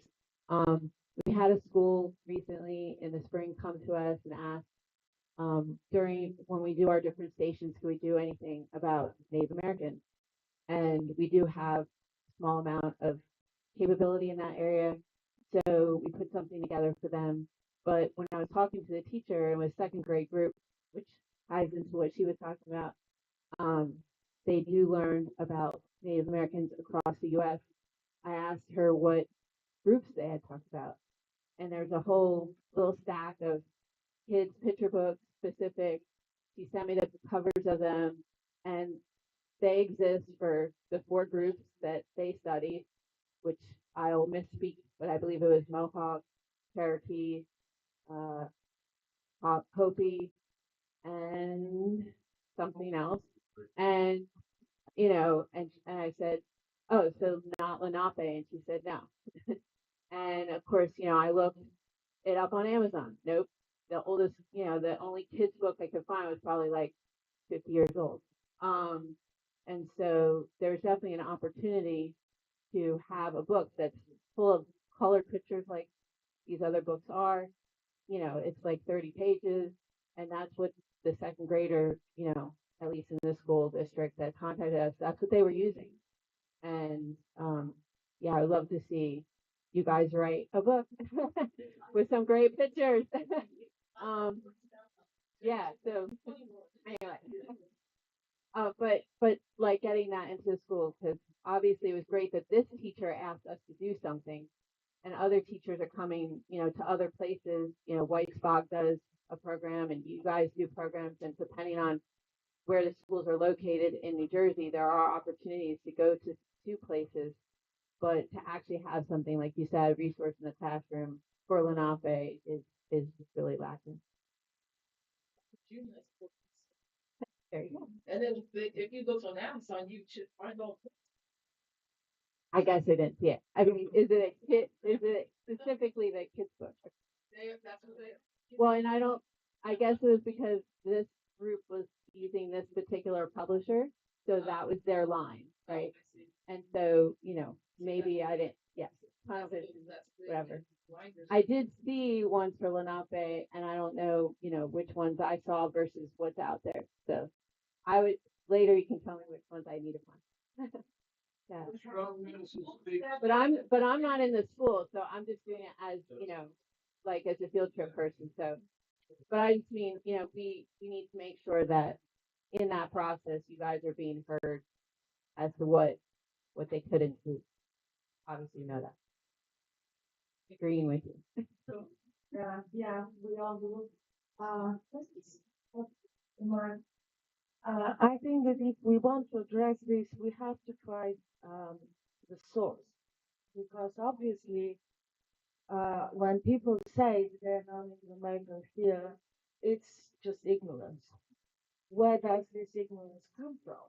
I mean, obviously, from what we learn in school and from history books and what people around us are telling us. So, who is writing the history books?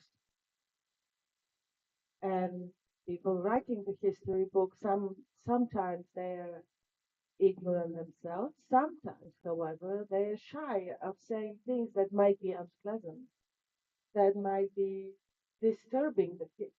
And we have to overcome this, because history is history, like it or not, it happens. And hiding it from our kids will be another crime. We shouldn't hide unpleasant things from our kids in school. And if they're shy to do that, Kai is asking a question, what can we do? I mean, I'll go back to what just Dawn said. It's a joke between people like me in cultural anthropology and archaeology. And archaeologists say, well, if you want to learn about culture, you dig things and you reconstruct the past of this culture. And we say, well, with us it's easier. If we want to learn something about culture, we go and ask people. Just what Don suggested, this is what we do, cultural anthropology. That's nice, but we can write articles, we can do presentations and conferences, and these are bits and pieces. But if it is not addressed across the board in all schools, centrally, our individual efforts are just raindrops in the ocean. So when we're trying to answer a question, how should we help those of us who have deep relationships with the Lenape tribe or other indigenous people, we should talk about this. How can we address it really fundamentally, not with just our personal efforts? And maybe we can continue talking later today or tomorrow about this. Maybe we can come up with some ideas. This is how we thought of this symposium, to have the people who work with the tribe and people from the tribe exchanging perspectives and coming up with some ideas about the future. And this is one of them. Let's think about it. So I'm just going to address that for a second. One thing I do, because I also have the same experience with textbooks, our history textbooks are notoriously like 10, 15, 20 years behind. You can write the publisher a lot and put in corrections. it's annoying, but it annoys them. But what I found is that in the next edition, which is usually roughly about every 4 years, you'll see it. Oftentimes they'll want to correct it because they're like, hey, this is inaccurate. Here's why. Here's a link into an article or things like that. And so even on like a bare bones, like if you're trying to get more mass, those traditional books that we use that most educational institutions use, you can actually ask for corrections. It's a weird thing to do, but it's actually super helpful. It annoys them, but it's helpful. So I just wanted to. You don't care that they're annoyed. I don't care if they're annoyed either. But that's, I mean, because I think that that's true. Like I have to add a lot of things. I'm using 5, 6 books in a specific class, but you can request those publishers that are doing those big whole volume or history 1 or history 2, you can actually ask for corrections. And sometimes they'll credit you, sometimes they won't, but it doesn't matter because at least if the correction is the next one, then you have, literally thousands of students now having a better version of a textbook than they did before. This is a note that you can do that, yeah. This is not what I was going to talk about, but just briefly, I'll say that that's one way to do it. However, that means that there's yet another iteration of a book where there are small changes and 99% of the book is the same, and now there's more stuff in the landfill. So I'm a real fan of augmenting material that's in a textbook with new material, and there's plenty of it out there if you know where to look. And I think again, this is where we can learn where to look. Okay, a two-pronged thing. One, I think it's really important when we're talking about empathy before that both of our presenters are shy, introverted people who's self-professed shy, introverted people who I think just by their personalities are more prone to empathy because you listen. You're close to things. At least I know one of you. It's close to things and paying attention to details. Both of you are doing that. And so as I teach something about human development, and if you've raised children, you know that we're very interested in when do we teach kids to talk, or when do they start to talk, and talking is so important, and learning their words and putting words on. It's so important, but what we don't teach is listening. Right? And I vow to listen when I'm here, and of course I'm talking again. I'm just a really verbal person. But I think that listening is a skill that's underrated and that we really must develop in our children and in ourselves. We need to learn to listen to the stories, old and new. We need to listen to the stories. And I think that develops empathy. If you really listen actively and you make eye contact with people, you develop that empathy. The second point I wanted to say was that as an educator, and I am a white woman who is neither white nor translucent, I wanted to make I walk the line, right? Because I have, I think, a degree of empathy, I have a degree of knowledge, I have a great degree of interest in the people who lived here first. And how do I bring that to my students? Because I am not the expert, right? I'm not the expert. The people of the Lenape Lenape community are the experts, and it's their stories. So I heard someone yesterday say that we are the people who were brought upon. We shouldn't have to be the ones to make the amends, right? To do the work, to educate others. On the other hand, I must say that you're the best qualified to do that. I'm not. So I think that maybe one of the things that I can do as an educator is to create space for people to tell their own stories, right? In my classroom, try to do that. I was really, I would. But yeah, I think listening and creating space are a couple of things that we can do. And I hope that we would do more of going down the road. But on the other hand, we need the partnership. We need the people who are writing these books, maybe to show up at the NJEA convention. I mean, get a table and put your self-published books out there, because there are people all over the state who are coming through there who might be exposed to it, right? but also please come when we invite you to talk or present or I don't know, dance, to do whatever. I don't mean to ask you to do even more, but I don't know how else to best get out the story because I can't do it. I can't drum, I can't sing, I can't explain what it was like or what it is like today to grow up, to be a youth. Um, I can't explain that.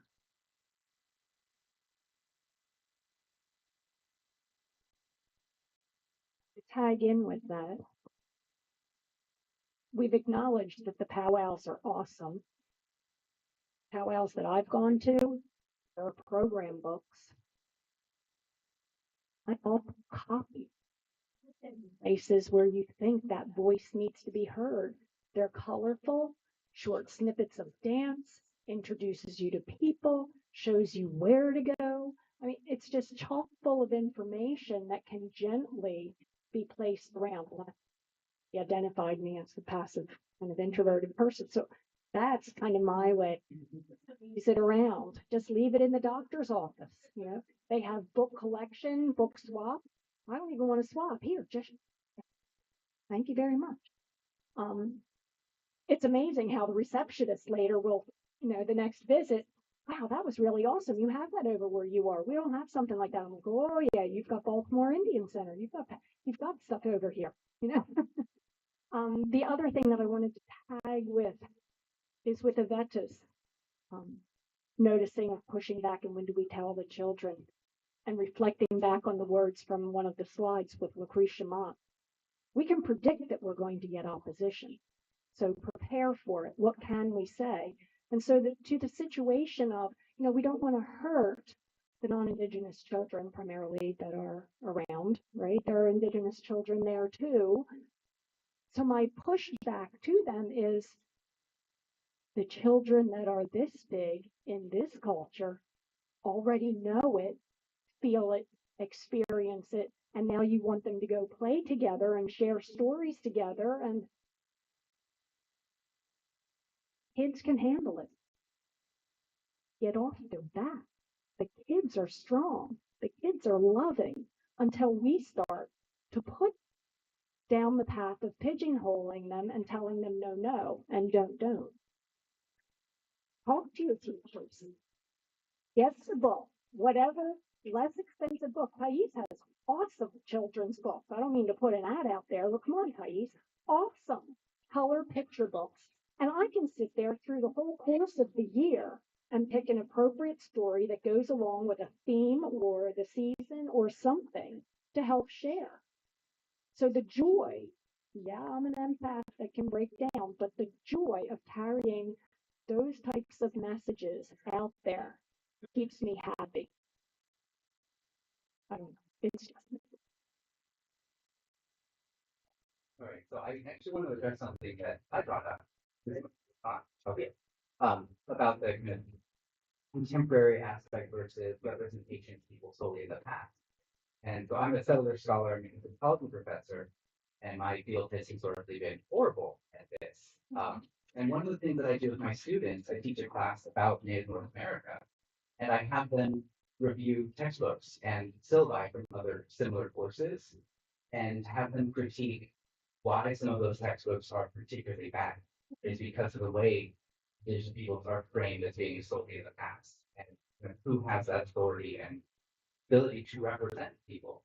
And what I've tried to do over the couple of times I've taught that course now is to swap out as many readings as I can with Indigenous scholars. So instead of trying to filter Indigenous lifeways through predominantly settler scholars, why don't we let people's scholars do that? And I've been trying to push my students as well to expand what scholar means as well, to see storytellers as scholars. You don't have to have just a PhD in a specific Western discipline to be a scholar. And I think once they get that, they start to ask questions of why wasn't I taught this in my school coming up? And so they're starting to look at things, and as they continue and might be on school boards in the future, they can start to implement some of those changes, or at least ask those questions, and demand answers from people who are in positions of power.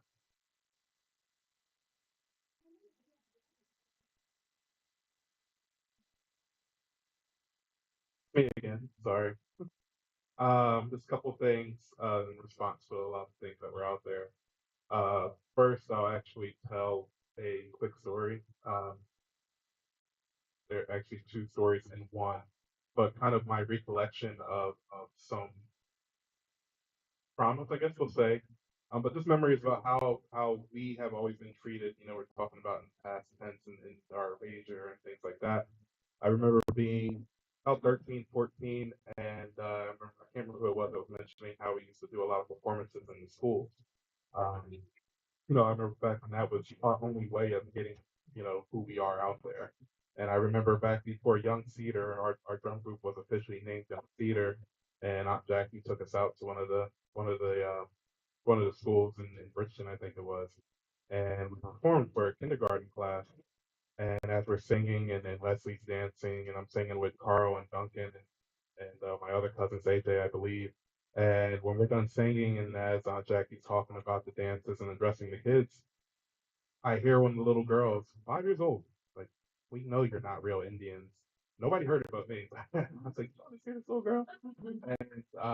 And to me, it's like they have to get this from somewhere. They're not making this up, you know, or they, not that to say that it was, you know, intentionally negative or anything like that, but to have the idea that we no longer exist in the present tense came from somewhere. Um, Versus even now, one of my more recent traumas or just weird moments was Grounds for Sculpture, beautiful place.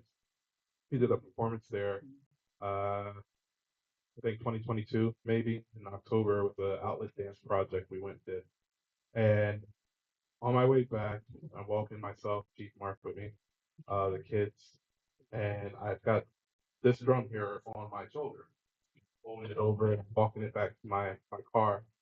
Uh, and as I'm walking by after we did our performance, an older lady, I won't say what race she was, turns around and says, "But it's not November yet."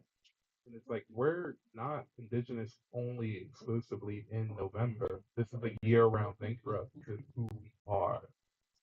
I kid you not. I'm going, I kid you not. And I just laughed and kept it pushing because it's people are really thinking that this is true, and that also we only perform, or we're only us during November. So I often encourage a lot of educators and a lot of the libraries. They're doing these programs. We get I really appreciate when people reach out. They American Heritage Month is coming out. Let's do this, let's do that. And as much as I appreciate it, it's like, there's another 11 months that we can, instead of overloading our weeks now where everybody is going something somewhere else, let's talk about March, talk about springtime, talk about the solstices and all the harvest time, and all that other good stuff that, is very relevant to our communities. Um, we're not Indigenous only on Native American heritage. So, with that being said, totally separate from that, um, I see a lot of progress. I try to focus more on the positive than some of the negative aspects nowadays. I've done enough of the negative myself. So I see a lot of progress in like media representation. Like I said earlier, nothing about us without us. But you have, these aunties and uncles that we see on screen that a lot of us have grown up watching. They're like a comfort zone. So when we see them in the show, it's something good. I know Reservation Dogs was brought up, and to me that was a wonderful representation of Indigenous youth in modern times. Even though they did not practice the same culture as us, there were a lot of similarities, or just seeing different aspects of that show that you did not have to be Indigenous to understand or enjoy the show, but then there were also bits of it that were just, there's the censoring of the owls. You got it was just Bigfoot, but it's similar to the Missing Wolf for us protecting the woods. The deer lady, um, Lily Gladstone was in it. She's amazing. Um, And then you got like Resident Alien, which is funny too, you know, and it's got it talks about the jingle dress. Like it doesn't focus on them, but it makes it so subtle that it's normal. And that's really what our life is that, you know, one woman comes and she moves away from grand entry to help with something that's like totally normal that, oh, stepping away in my jingle dress to help you really quick, but I go back out because, you know, competition. Alaskan Daily, for those who haven't seen that, it's about, you know, a woman who was a reporter that went to Alaska to talk about one of the issues that we have, missing and murdered Indigenous women, missing and murdered Indigenous people. It's still a very, very relevant problem for us in the Indigenous communities, especially near the borders. You've got even Marvel shows, you know, all kids nowadays are watching Marvel shows, but you've got Echo, who is Apache, I believe. And then also What If, where you've got this woman who is Choctaw, I believe, and the entire episode was in their language. So you had to read, of course, but you know, it was beautiful that it was completely in Choctaw language, and then also introducing the spirit beings to the Marvel universe. I'm a nerd, so like to me that was wonderful. But you know, sometimes it might not be books, it might not be schools, but there are positive and appropriate representation of our communities, whether it's ours particularly or just how it is, you know, especially with the What If Choctaw, that's the East Coast. So, you know, we're woodland people and we're there are a lot of similar things between us and them. So though we have a long, long ways to go, I think that we're moving towards it. So, Nisha. You.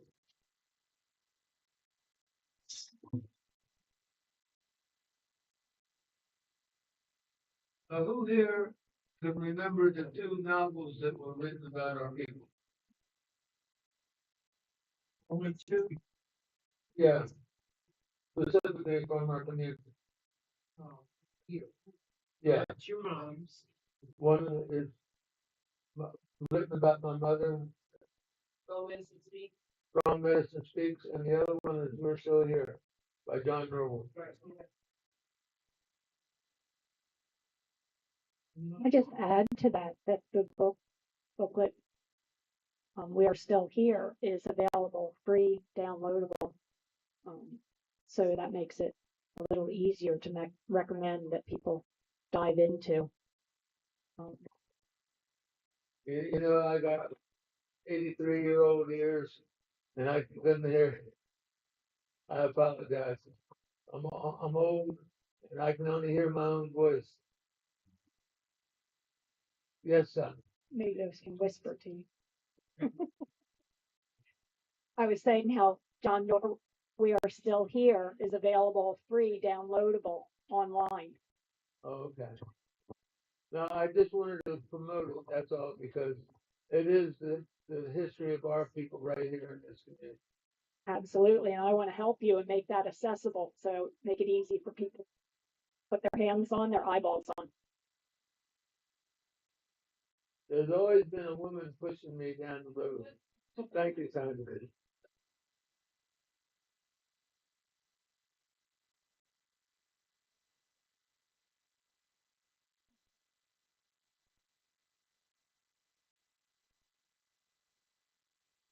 I think to kind of follow up on this educator and what she was saying about the book being downloadable, when I have done a couple of the Lenape programs, my ending is this is where you can go, and including this symposium was when I did an adult program.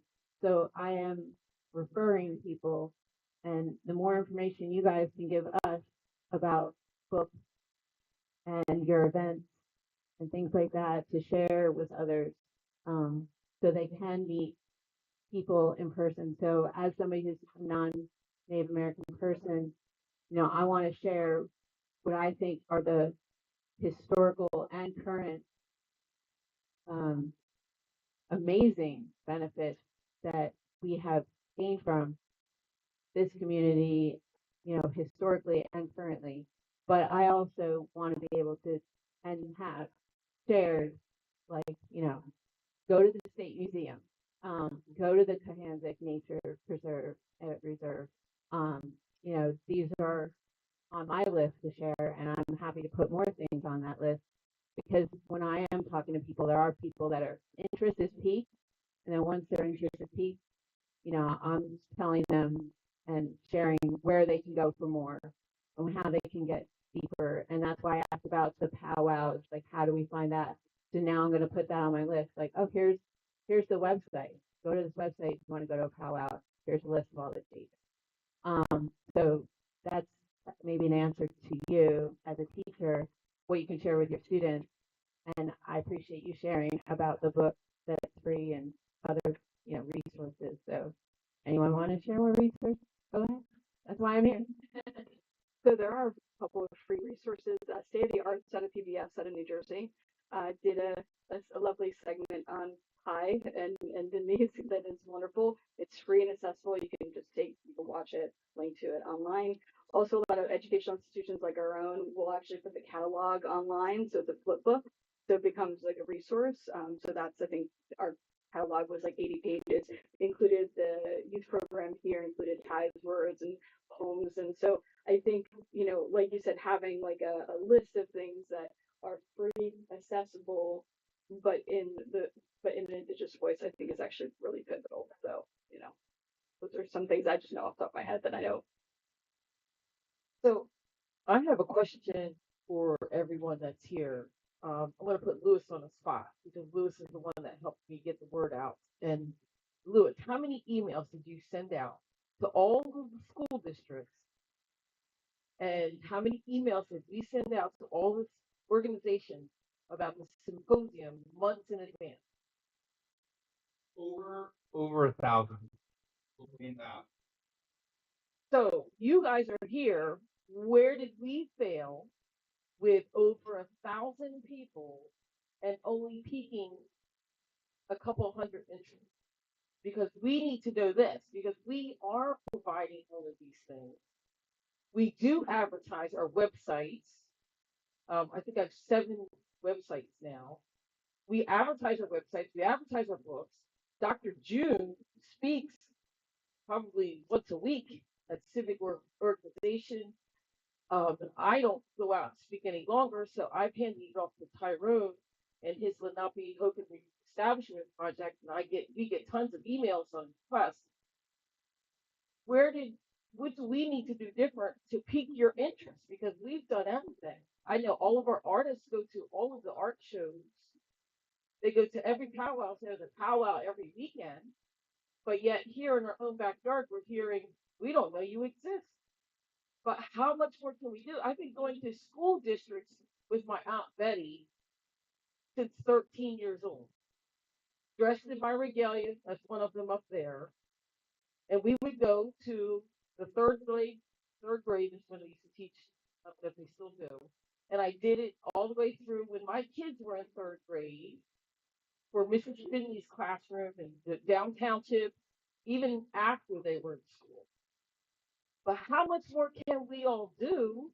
How much can we do? There's no more. I'm tired. I'm in the 60s. I've already passed the baton to Tyrone, and if you have all the artists here, so we're already doing what we can do, but no one's interested. So what do we do different? I don't think it's about you necessarily doing more. I think it's about people like myself speaking more.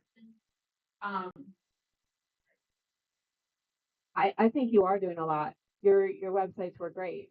I found out about this via my coworker who got one of your emails at White Spot, and shared it with me, and we were super excited.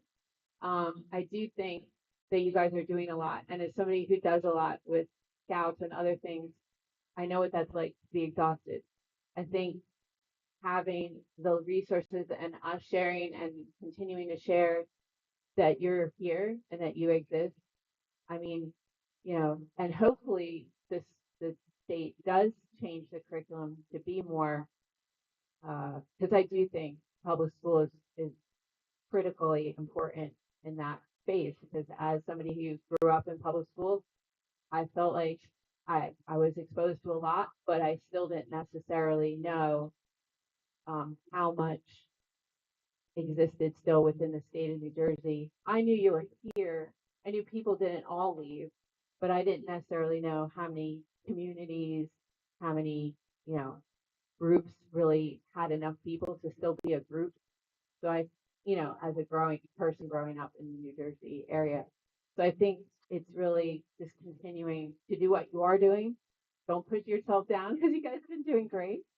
And the rest of us just need to share more. Like she said, the more we know, then it's the more casual conversations we have that we're talking about it. I know for myself, one of the things that really just because I'm a horticulture and entomologist by training.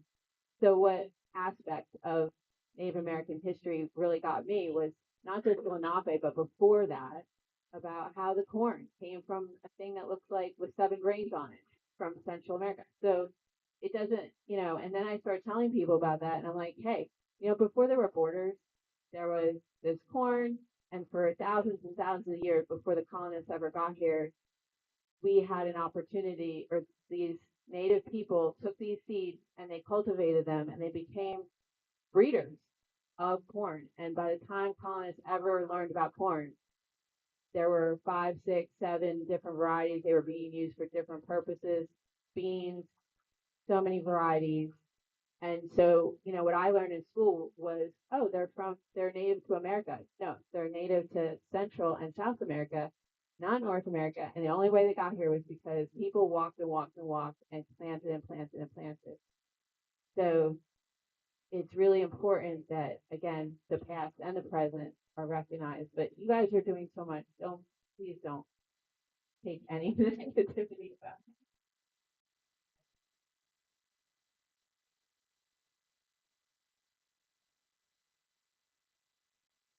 I'm standing up for a reason. The buttons and patches that are on my vest are all educational programs. Now, what I've noticed, because we do food, is the first thing that people remember is they remember good food. They will not try anything that they do not know. So one of the ways that we are encouraging our community, people that are around us, is we go out, we demonstrate. For instance, on the 20th of September, we'll be in Delmar. We'll be selling our taters. We'll be selling dessert fry bread. This way, they will learn about the culture. If you can't get them to come to you, you go to them. You let them know that we're here. You show them that we're here. We quit hiding. Show your face, show that you're proud, show that you can't be back down. Your culture, who you are, what you're proud of, is what we need to show.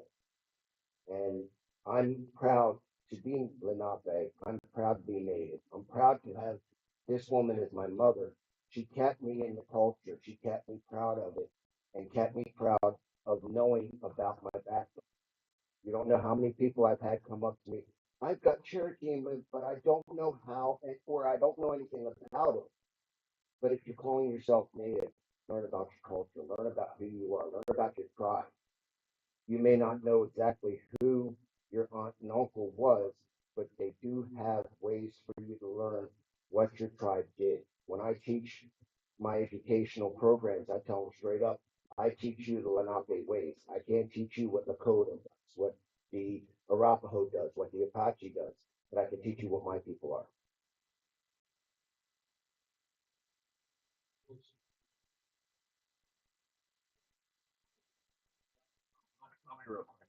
My son is in public relations, which I didn't even know what that meant when he first got the job. But basically, his job is to work with and get to know people in media outlets.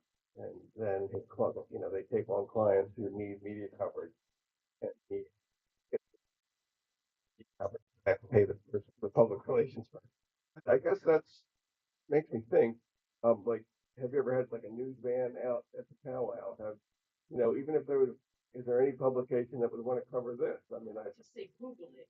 You'll be surprised of the thousands of articles and Right. videos that have already been That's published. published, yeah. Oh yeah, yeah. I think we have to pique the interest. Right. We have to pique the interest. And this was, that's my background also. And, I put it out on all of the social media channels and I've built websites and, so I do, we have tons of movies out there, videos, and it's all out there. And we work with the universities and, microphone. I'm good. I'm sorry. Fix it with the microphone. Okay. Okay. So, I don't think that that is it because we are always out there. We are, just like Roy was just saying, we are out there. And I believe that the missing link is what she was saying earlier is that we're not supported by the books in school. One of our mottos is teach the children. Because when you teach the children, everything changes in 18 years. So if you catch them young, and like Tyrone was saying, a 5-year-old, I did a virtual school trip, field trip with the Peckslip School in New York City, which was 2 years. So they helped me develop a curriculum. They wrote a children's book based on my children's books and so forth. And one of the second graders asked me, "Do I live in a house?" They wanted to know, "Do I live in a house?" And I didn't know how to answer that. I'm like, of course I live in a house. I have wall-to-wall carpeting. Yes, I live on a farm, and you have to take your shoes off before you come in my house. You see? So it's bridging that past to the present. And we made a difference. And those children, and I have the published book with me if anybody wants to see it. The Texas School wrote a book, and you can get it on Amazon based on my children's stories. They all wrote their own stories. They did an anthology, put it all together. But when I told them and exposed it to them, the younger the better, because then they can say, oh, they're native and they still do these things. They eat dinner with you. They wear the regular clothes, but yes, they also celebrate with their culture because that's so foreign because we have melted everybody into what we think is a pea soup, but there's still carrots and there's still celery and there's still all types of other vegetables. Not. And I think because we have erased cultures, we've erased the Italian culture and the Japanese culture and all the other cultures. And if it wasn't for places like Yvette's, where she has all the cultures come and celebrate, and they're all different, and you can see that all the differences. If it weren't for places like that, we wouldn't know that either. So we must start in the schools. And it's not just the elementary schools, it's the college students that do not know. Just like he was saying, that he has to introduce other works, and maybe they're not doctors, and they're not, but they are scholars because they have an expertise in that background. And it's going to take that because I don't know who said it, that we're just, a raindrop in a sea, you know? Yeah. Mike.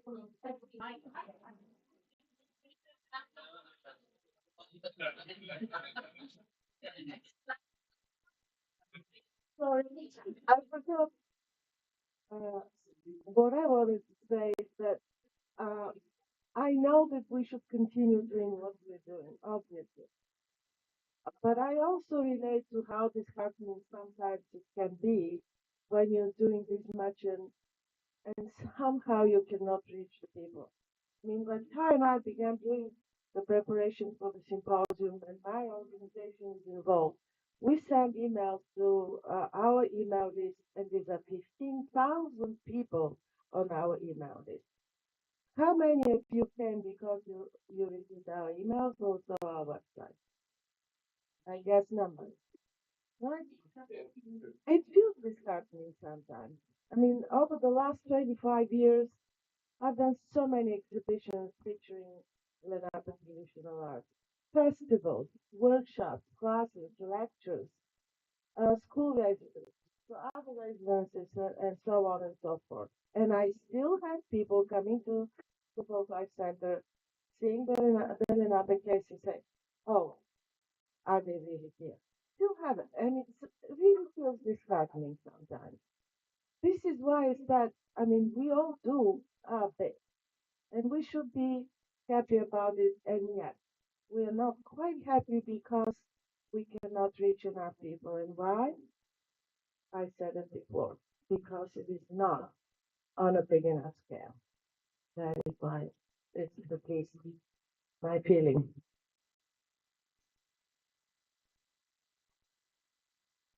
I think it's our turn now, the community. As a teaching artist, there's a lot that teaching artists can do. And the reason that teaching artists are doing so much work now is because the arts were pushed out of the schools anyway, for all of these grades, these numbers that everybody's trying to get to. There's enough sports for everybody, but the arts have been, picked out in a meaningful way. You'll have like little, chunks of things. I did a professional development a program for teachers, and they all forgot they were artists because they were doing this little something every 35 minutes, and they forgot that they're artists teaching the course. They just became some random teacher teaching. They forgot they were artists. So I had to get them back into being a kid again, and then they remembered, so like bring that back, so right now there's a big push in the teaching artist space for us as a completely separate like discipline on its own, right? So there's a lot of support right now. So one of the things that we can do, and it definitely we need to work collectively, because I struggle with that. Like ask Yvette, she'll ask me for give me the video clips, from da da da da da, right? Weeks have passed by because the editing is kicking my behind, and my stress levels are going up because I'm doing everything in isolation, all of it. And so we've already started having conversations here about things that we can do. For example, I'm a teaching artist. I'm working on programs, all the time coming up with different things. The first thing that I need to do is to start thinking to myself, how can I incorporate, like look at where I am, look at where I live.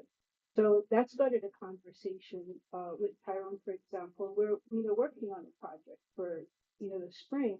We can incorporate the books, for example, and different things right into the curriculum. That's something that can be done. Secondly, if we're working on a project, for example, with a university, one of the things that would help would be, for example, when we know something's coming up, let's actually come up with, let's say, a social media plan, like way in advance, like 3 months in advance. That's already storytelling, like pieces of it, and bringing in like a little video clips, of this, and little moments of that, and just kind of keep doing the reminder, but not alone though, because when we just receive this information alone, and we've got like a million things coming at us, it's so easy for things to kind of slip, through the cracks. But if we're working as a collective anyway, and if this is just part of what we do, right, on a regular basis, oh, I'm working on something, let me check in, right? Let me go ahead and talk with Tyrese, and go ahead and talk, right? Like, and we're already doing that. And then actually have an agreed upon method and how we're going to get the word out organically, and actually go talk to people, like don't just like, sit on social media, but then like maybe do little mini pop-up events where we talk about it again and remind people again, and bring our friends, like tell my sister and my mom, like my nieces and nephews need to be here. I've been saying that to my family. Can I have them, please? Because I think they need to see this, right? So like, bringing like our folks here with us, and wherever we're actually in community, it's our turn now. I think it's our turn because all of the work is there already, so we just got to step it up. What someone said on the panel yesterday, the land acknowledgement is not enough. What is the action afterwards? So we need like good structured strategy that we actually, perform, walk the walk, talk the talk. A couple of people have been waiting on that. I'm going to make sure to try to get everyone. I'm so glad you're doing it.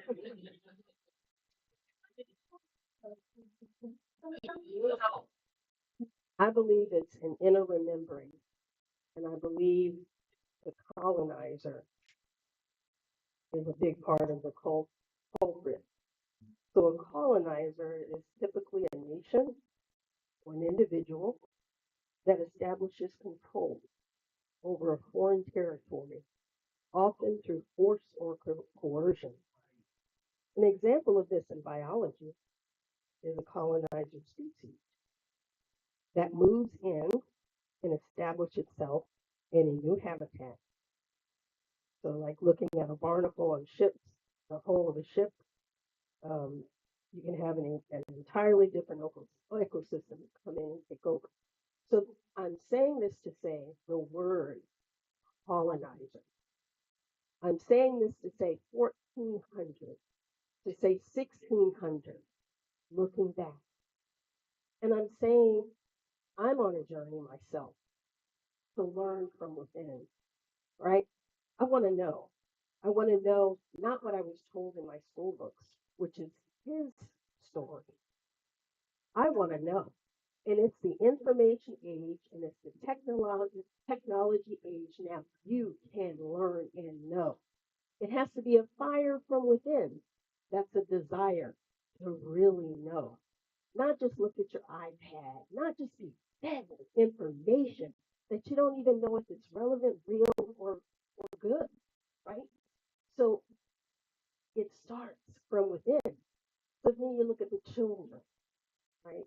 You look at the adults even. We're comfortable as long as we have our cup of coffee and the news in the morning. We're all living unconscious. The ancestors are alive, breathing, sharing, speaking, on fire for us to know. They're in your blood, they're in your bones. They want to talk to you. And you have to have a desire to want to hear from the past, hear from the real, accurate past, not just believe what you're told. So that starts that taste bud, right? Instead of being a passive colonizer victim, to step up and say, no, I have blood, I have bone, I have DNA, I'm alive, I am living. Creator created me. I want to know who I am for myself, right? So until people have that fire, until adults give the children that fire, adults from my parents' age in the 40s, 50s, and 60s, they follow. They follow. And who's going to stop following, start stepping up and learning, right? So it's a fire from within, to be honest. And some of us are more knowing and conscious, right? And we can encourage that spark of inner knowing, but we cannot make that person have that spark. We can start the ember burning.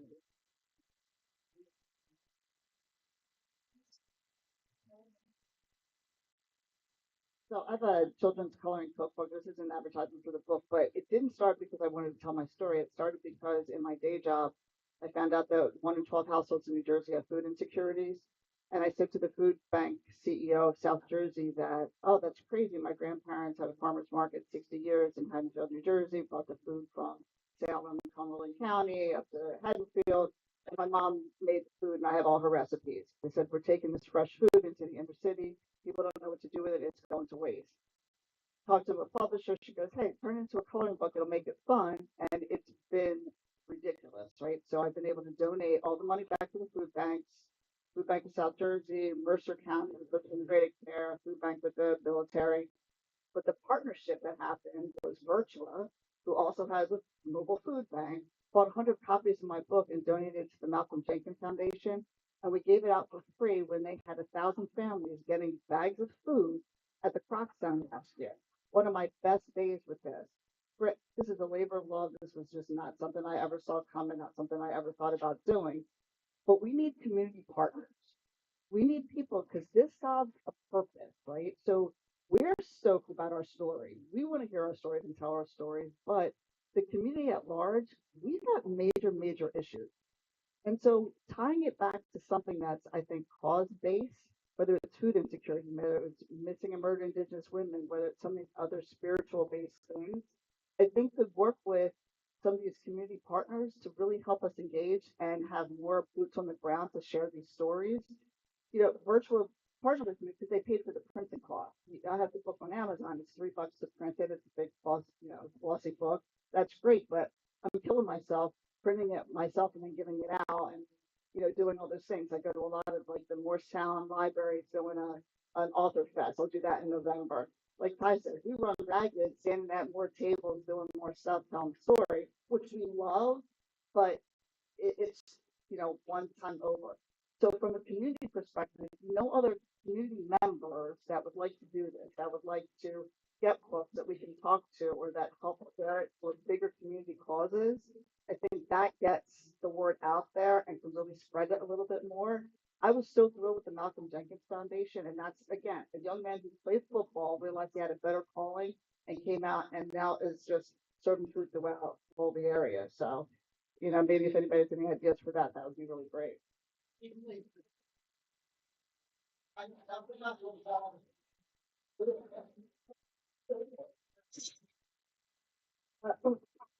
Yeah, let me try my voice here. We as Native people can do something so small. Doesn't have to be huge, large. I'm going to give you two examples. Uh, Last year, I had my travel jacket on, and I was in the line of Walmart. Lady behind me and asked me, "Are you Indian?" I said, "Yes, I am." So I gave her a little brief history of our people. And I said, "We have a powwow every year." I said, "Why don't you come?" I said, "Why don't you bring your family?" I said, "And know who we are." She didn't. She said the same thing that we hear very often. We were here last year, October. I went down to see my best friend, who I've known for 50 some years. So something told me, and I asked her quite going on. I said, "I'd like to have a sacred fire." She said, "Okay, I think that's good." So she invited her neighbors, and their neighbors brought their children. A couple older children, and the rest were small. So what I did was I explained about what the sacred fire means to us. I had a friend of mine who went out and got some cedar because Florida, it's kind of hard in certain areas to find cedar. So she found cedar, and I had tobacco that I brought with me. So I taught them what direction to go into the fire, how to go around the fire, and I explained to them the importance of it, and the importance of the spirituality. Not long after that, I got a message from the neighbor's daughter who goes to a very elevated school. She did a paper on our people. So just opening up even a small dialogue. I tell people who I am. Some people look at me kind of funny. That's okay. And some people will ask you questions because there are people out here who do want to know. But just a small thing that we can communicate with non-native people. With my friends, my non-native friends, I tell them about our longhouse. I tell them about our gathering. I tell them how important that is to me as a Native woman and also to our tribal people. So there's another starting point for everyone.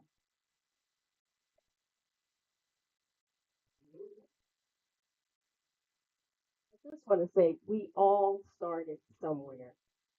Indigeneity is worldwide. Whether you're talking about Stonehenge, Vikings, we all have an indigenous root. And if people would embrace that reality, they would want to know about the indigenous people on the land in which they stand. But they have to see that their indigeneity is worldwide. European indigeneity exists. Hawaiian indigeneity exists. Australian indigeneity exists. Indigeneity is not just the wild, wild west in the Navajo. Indigeneity is in all of our blood and bones. And once that message gets out there and people want to go back to the basics, back to the beginning, we're all indigenous and we all need to learn from indigeneity to keep Mother Earth well, happy, and living and us thriving.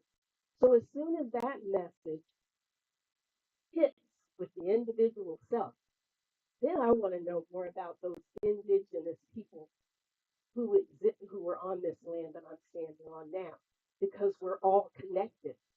And I can know about my indigeneity from indigenous people who still stand here. Something about all of the indigenous people at some level.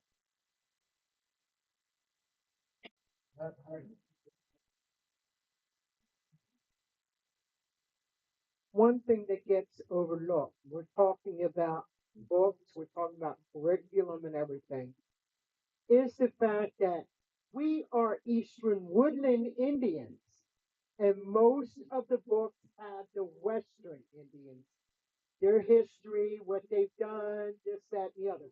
I'm not trying to belittle that, but if you want to know about the people where you live, you learn about the people where you live, not the Westerns. We've got different ways, we've got different foods, we've got different plants, we've got different religious beliefs. If you want to call it religion, we're spiritual people, we don't have religion. But learn about us. You live here, you want to know the people who are here. Not was, are. So, a lot of our people that I know of, when they want to learn about Native Americans and they want to emulate Native American ways and things, they'll go out west. Why? That's not the way we do things. If you want to know the way you do things, Lenape people, go find an elder or a knowledgeable Lenape. Okay? Thank you.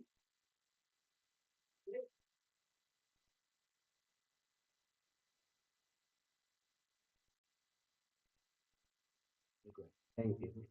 Can I ask just your name and the green shirt?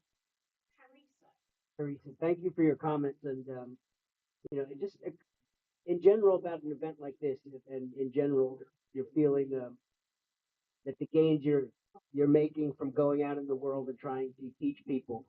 Um, it's tough because again we're competing against television and people having to make a living, and let's be honest, we're all, I think most of us are from New Jersey. This is one of the most colonized, one of the most disjointed places to live. The further north you go, the richer people get, but the less they know their neighbors, the less things happen. So two things that are very rare in this world are imagination and generosity. And so everything's diplomacy. Having been here for the first time, I will certainly tell many people in my family and my circle about this next year. I feel invited, I feel included, I feel I'm part of something that's alive and that'll continue just like the powwows. It's a living event. But my one tip when it comes to diplomacy, whether it's friendly or political or business or commercial or cultural, it's relationship. If I go back to my town in New Brunswick and I go to a friend of mine who's in the schools, or I go to my mayor, or I go to someone, be very specific with invitations. We all have people in our lives and we're in our circles, and if we have the imagination to realize if only I invited my one friend there on the board of ed, or maybe the mayor will come back and he'll see. So on the one hand, we want to be very specific, give people a reason, ask a favor of people, just come and experience, and a seed will be set in their heart. And on the other side of things, people are very shy. And so people might feel for an event like this, I need to be knowledgeable. I need to know someone already. I don't know why I would show up. I'm too shy. The gentleman there who was talking about food, I mean, the hospitality here has been wonderful. I don't think it's a wrong thing to go to people and say, just come and eat. Just watch. Just listen. You don't have to have a grand scheme in your mind of I'm going to go out in the world and change a million things. Come and be exposed, because just driving in the driveway here was a healing and spiritual event for me. I was contemplating, I'm not just driving down a dirt road, I'm driving down a dirt road that belongs to the people that live here. My relations, us Potawatomi considered the Lenape, our grandfathers, our tobacco stories, the origin story from Great Spirit and from the Delaware people. So on the one side of things, be very specific in asking, be very specific in what your vision is, and ask for a favor. Please come, please be exposed. But on the other hand, just for folks, and I think the powwow is more designed for this, but also there's no level of involvement. If you have in your heart thinking that I might be interested to come, just come and be exposed. And then I don't think we should demonize people for that. If their main motivation was to come and try a little bit of food and maybe hear a little bit of a song, guess what that's going to lead to next year and next year and 30 years down the road, they're going to be telling their grandchildren, like that one gentleman who was an elder who may have had to leave already. But so don't be discouraged. And also, if I believe this is the first event this time, nothing is as successful as you'd like the first time. Things take time to build and breathe and grow. So again, thank you so much, Rich.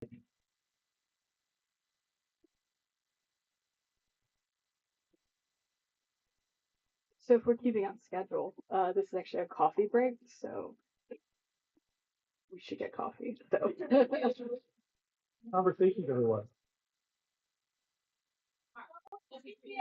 Thank you for you.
you.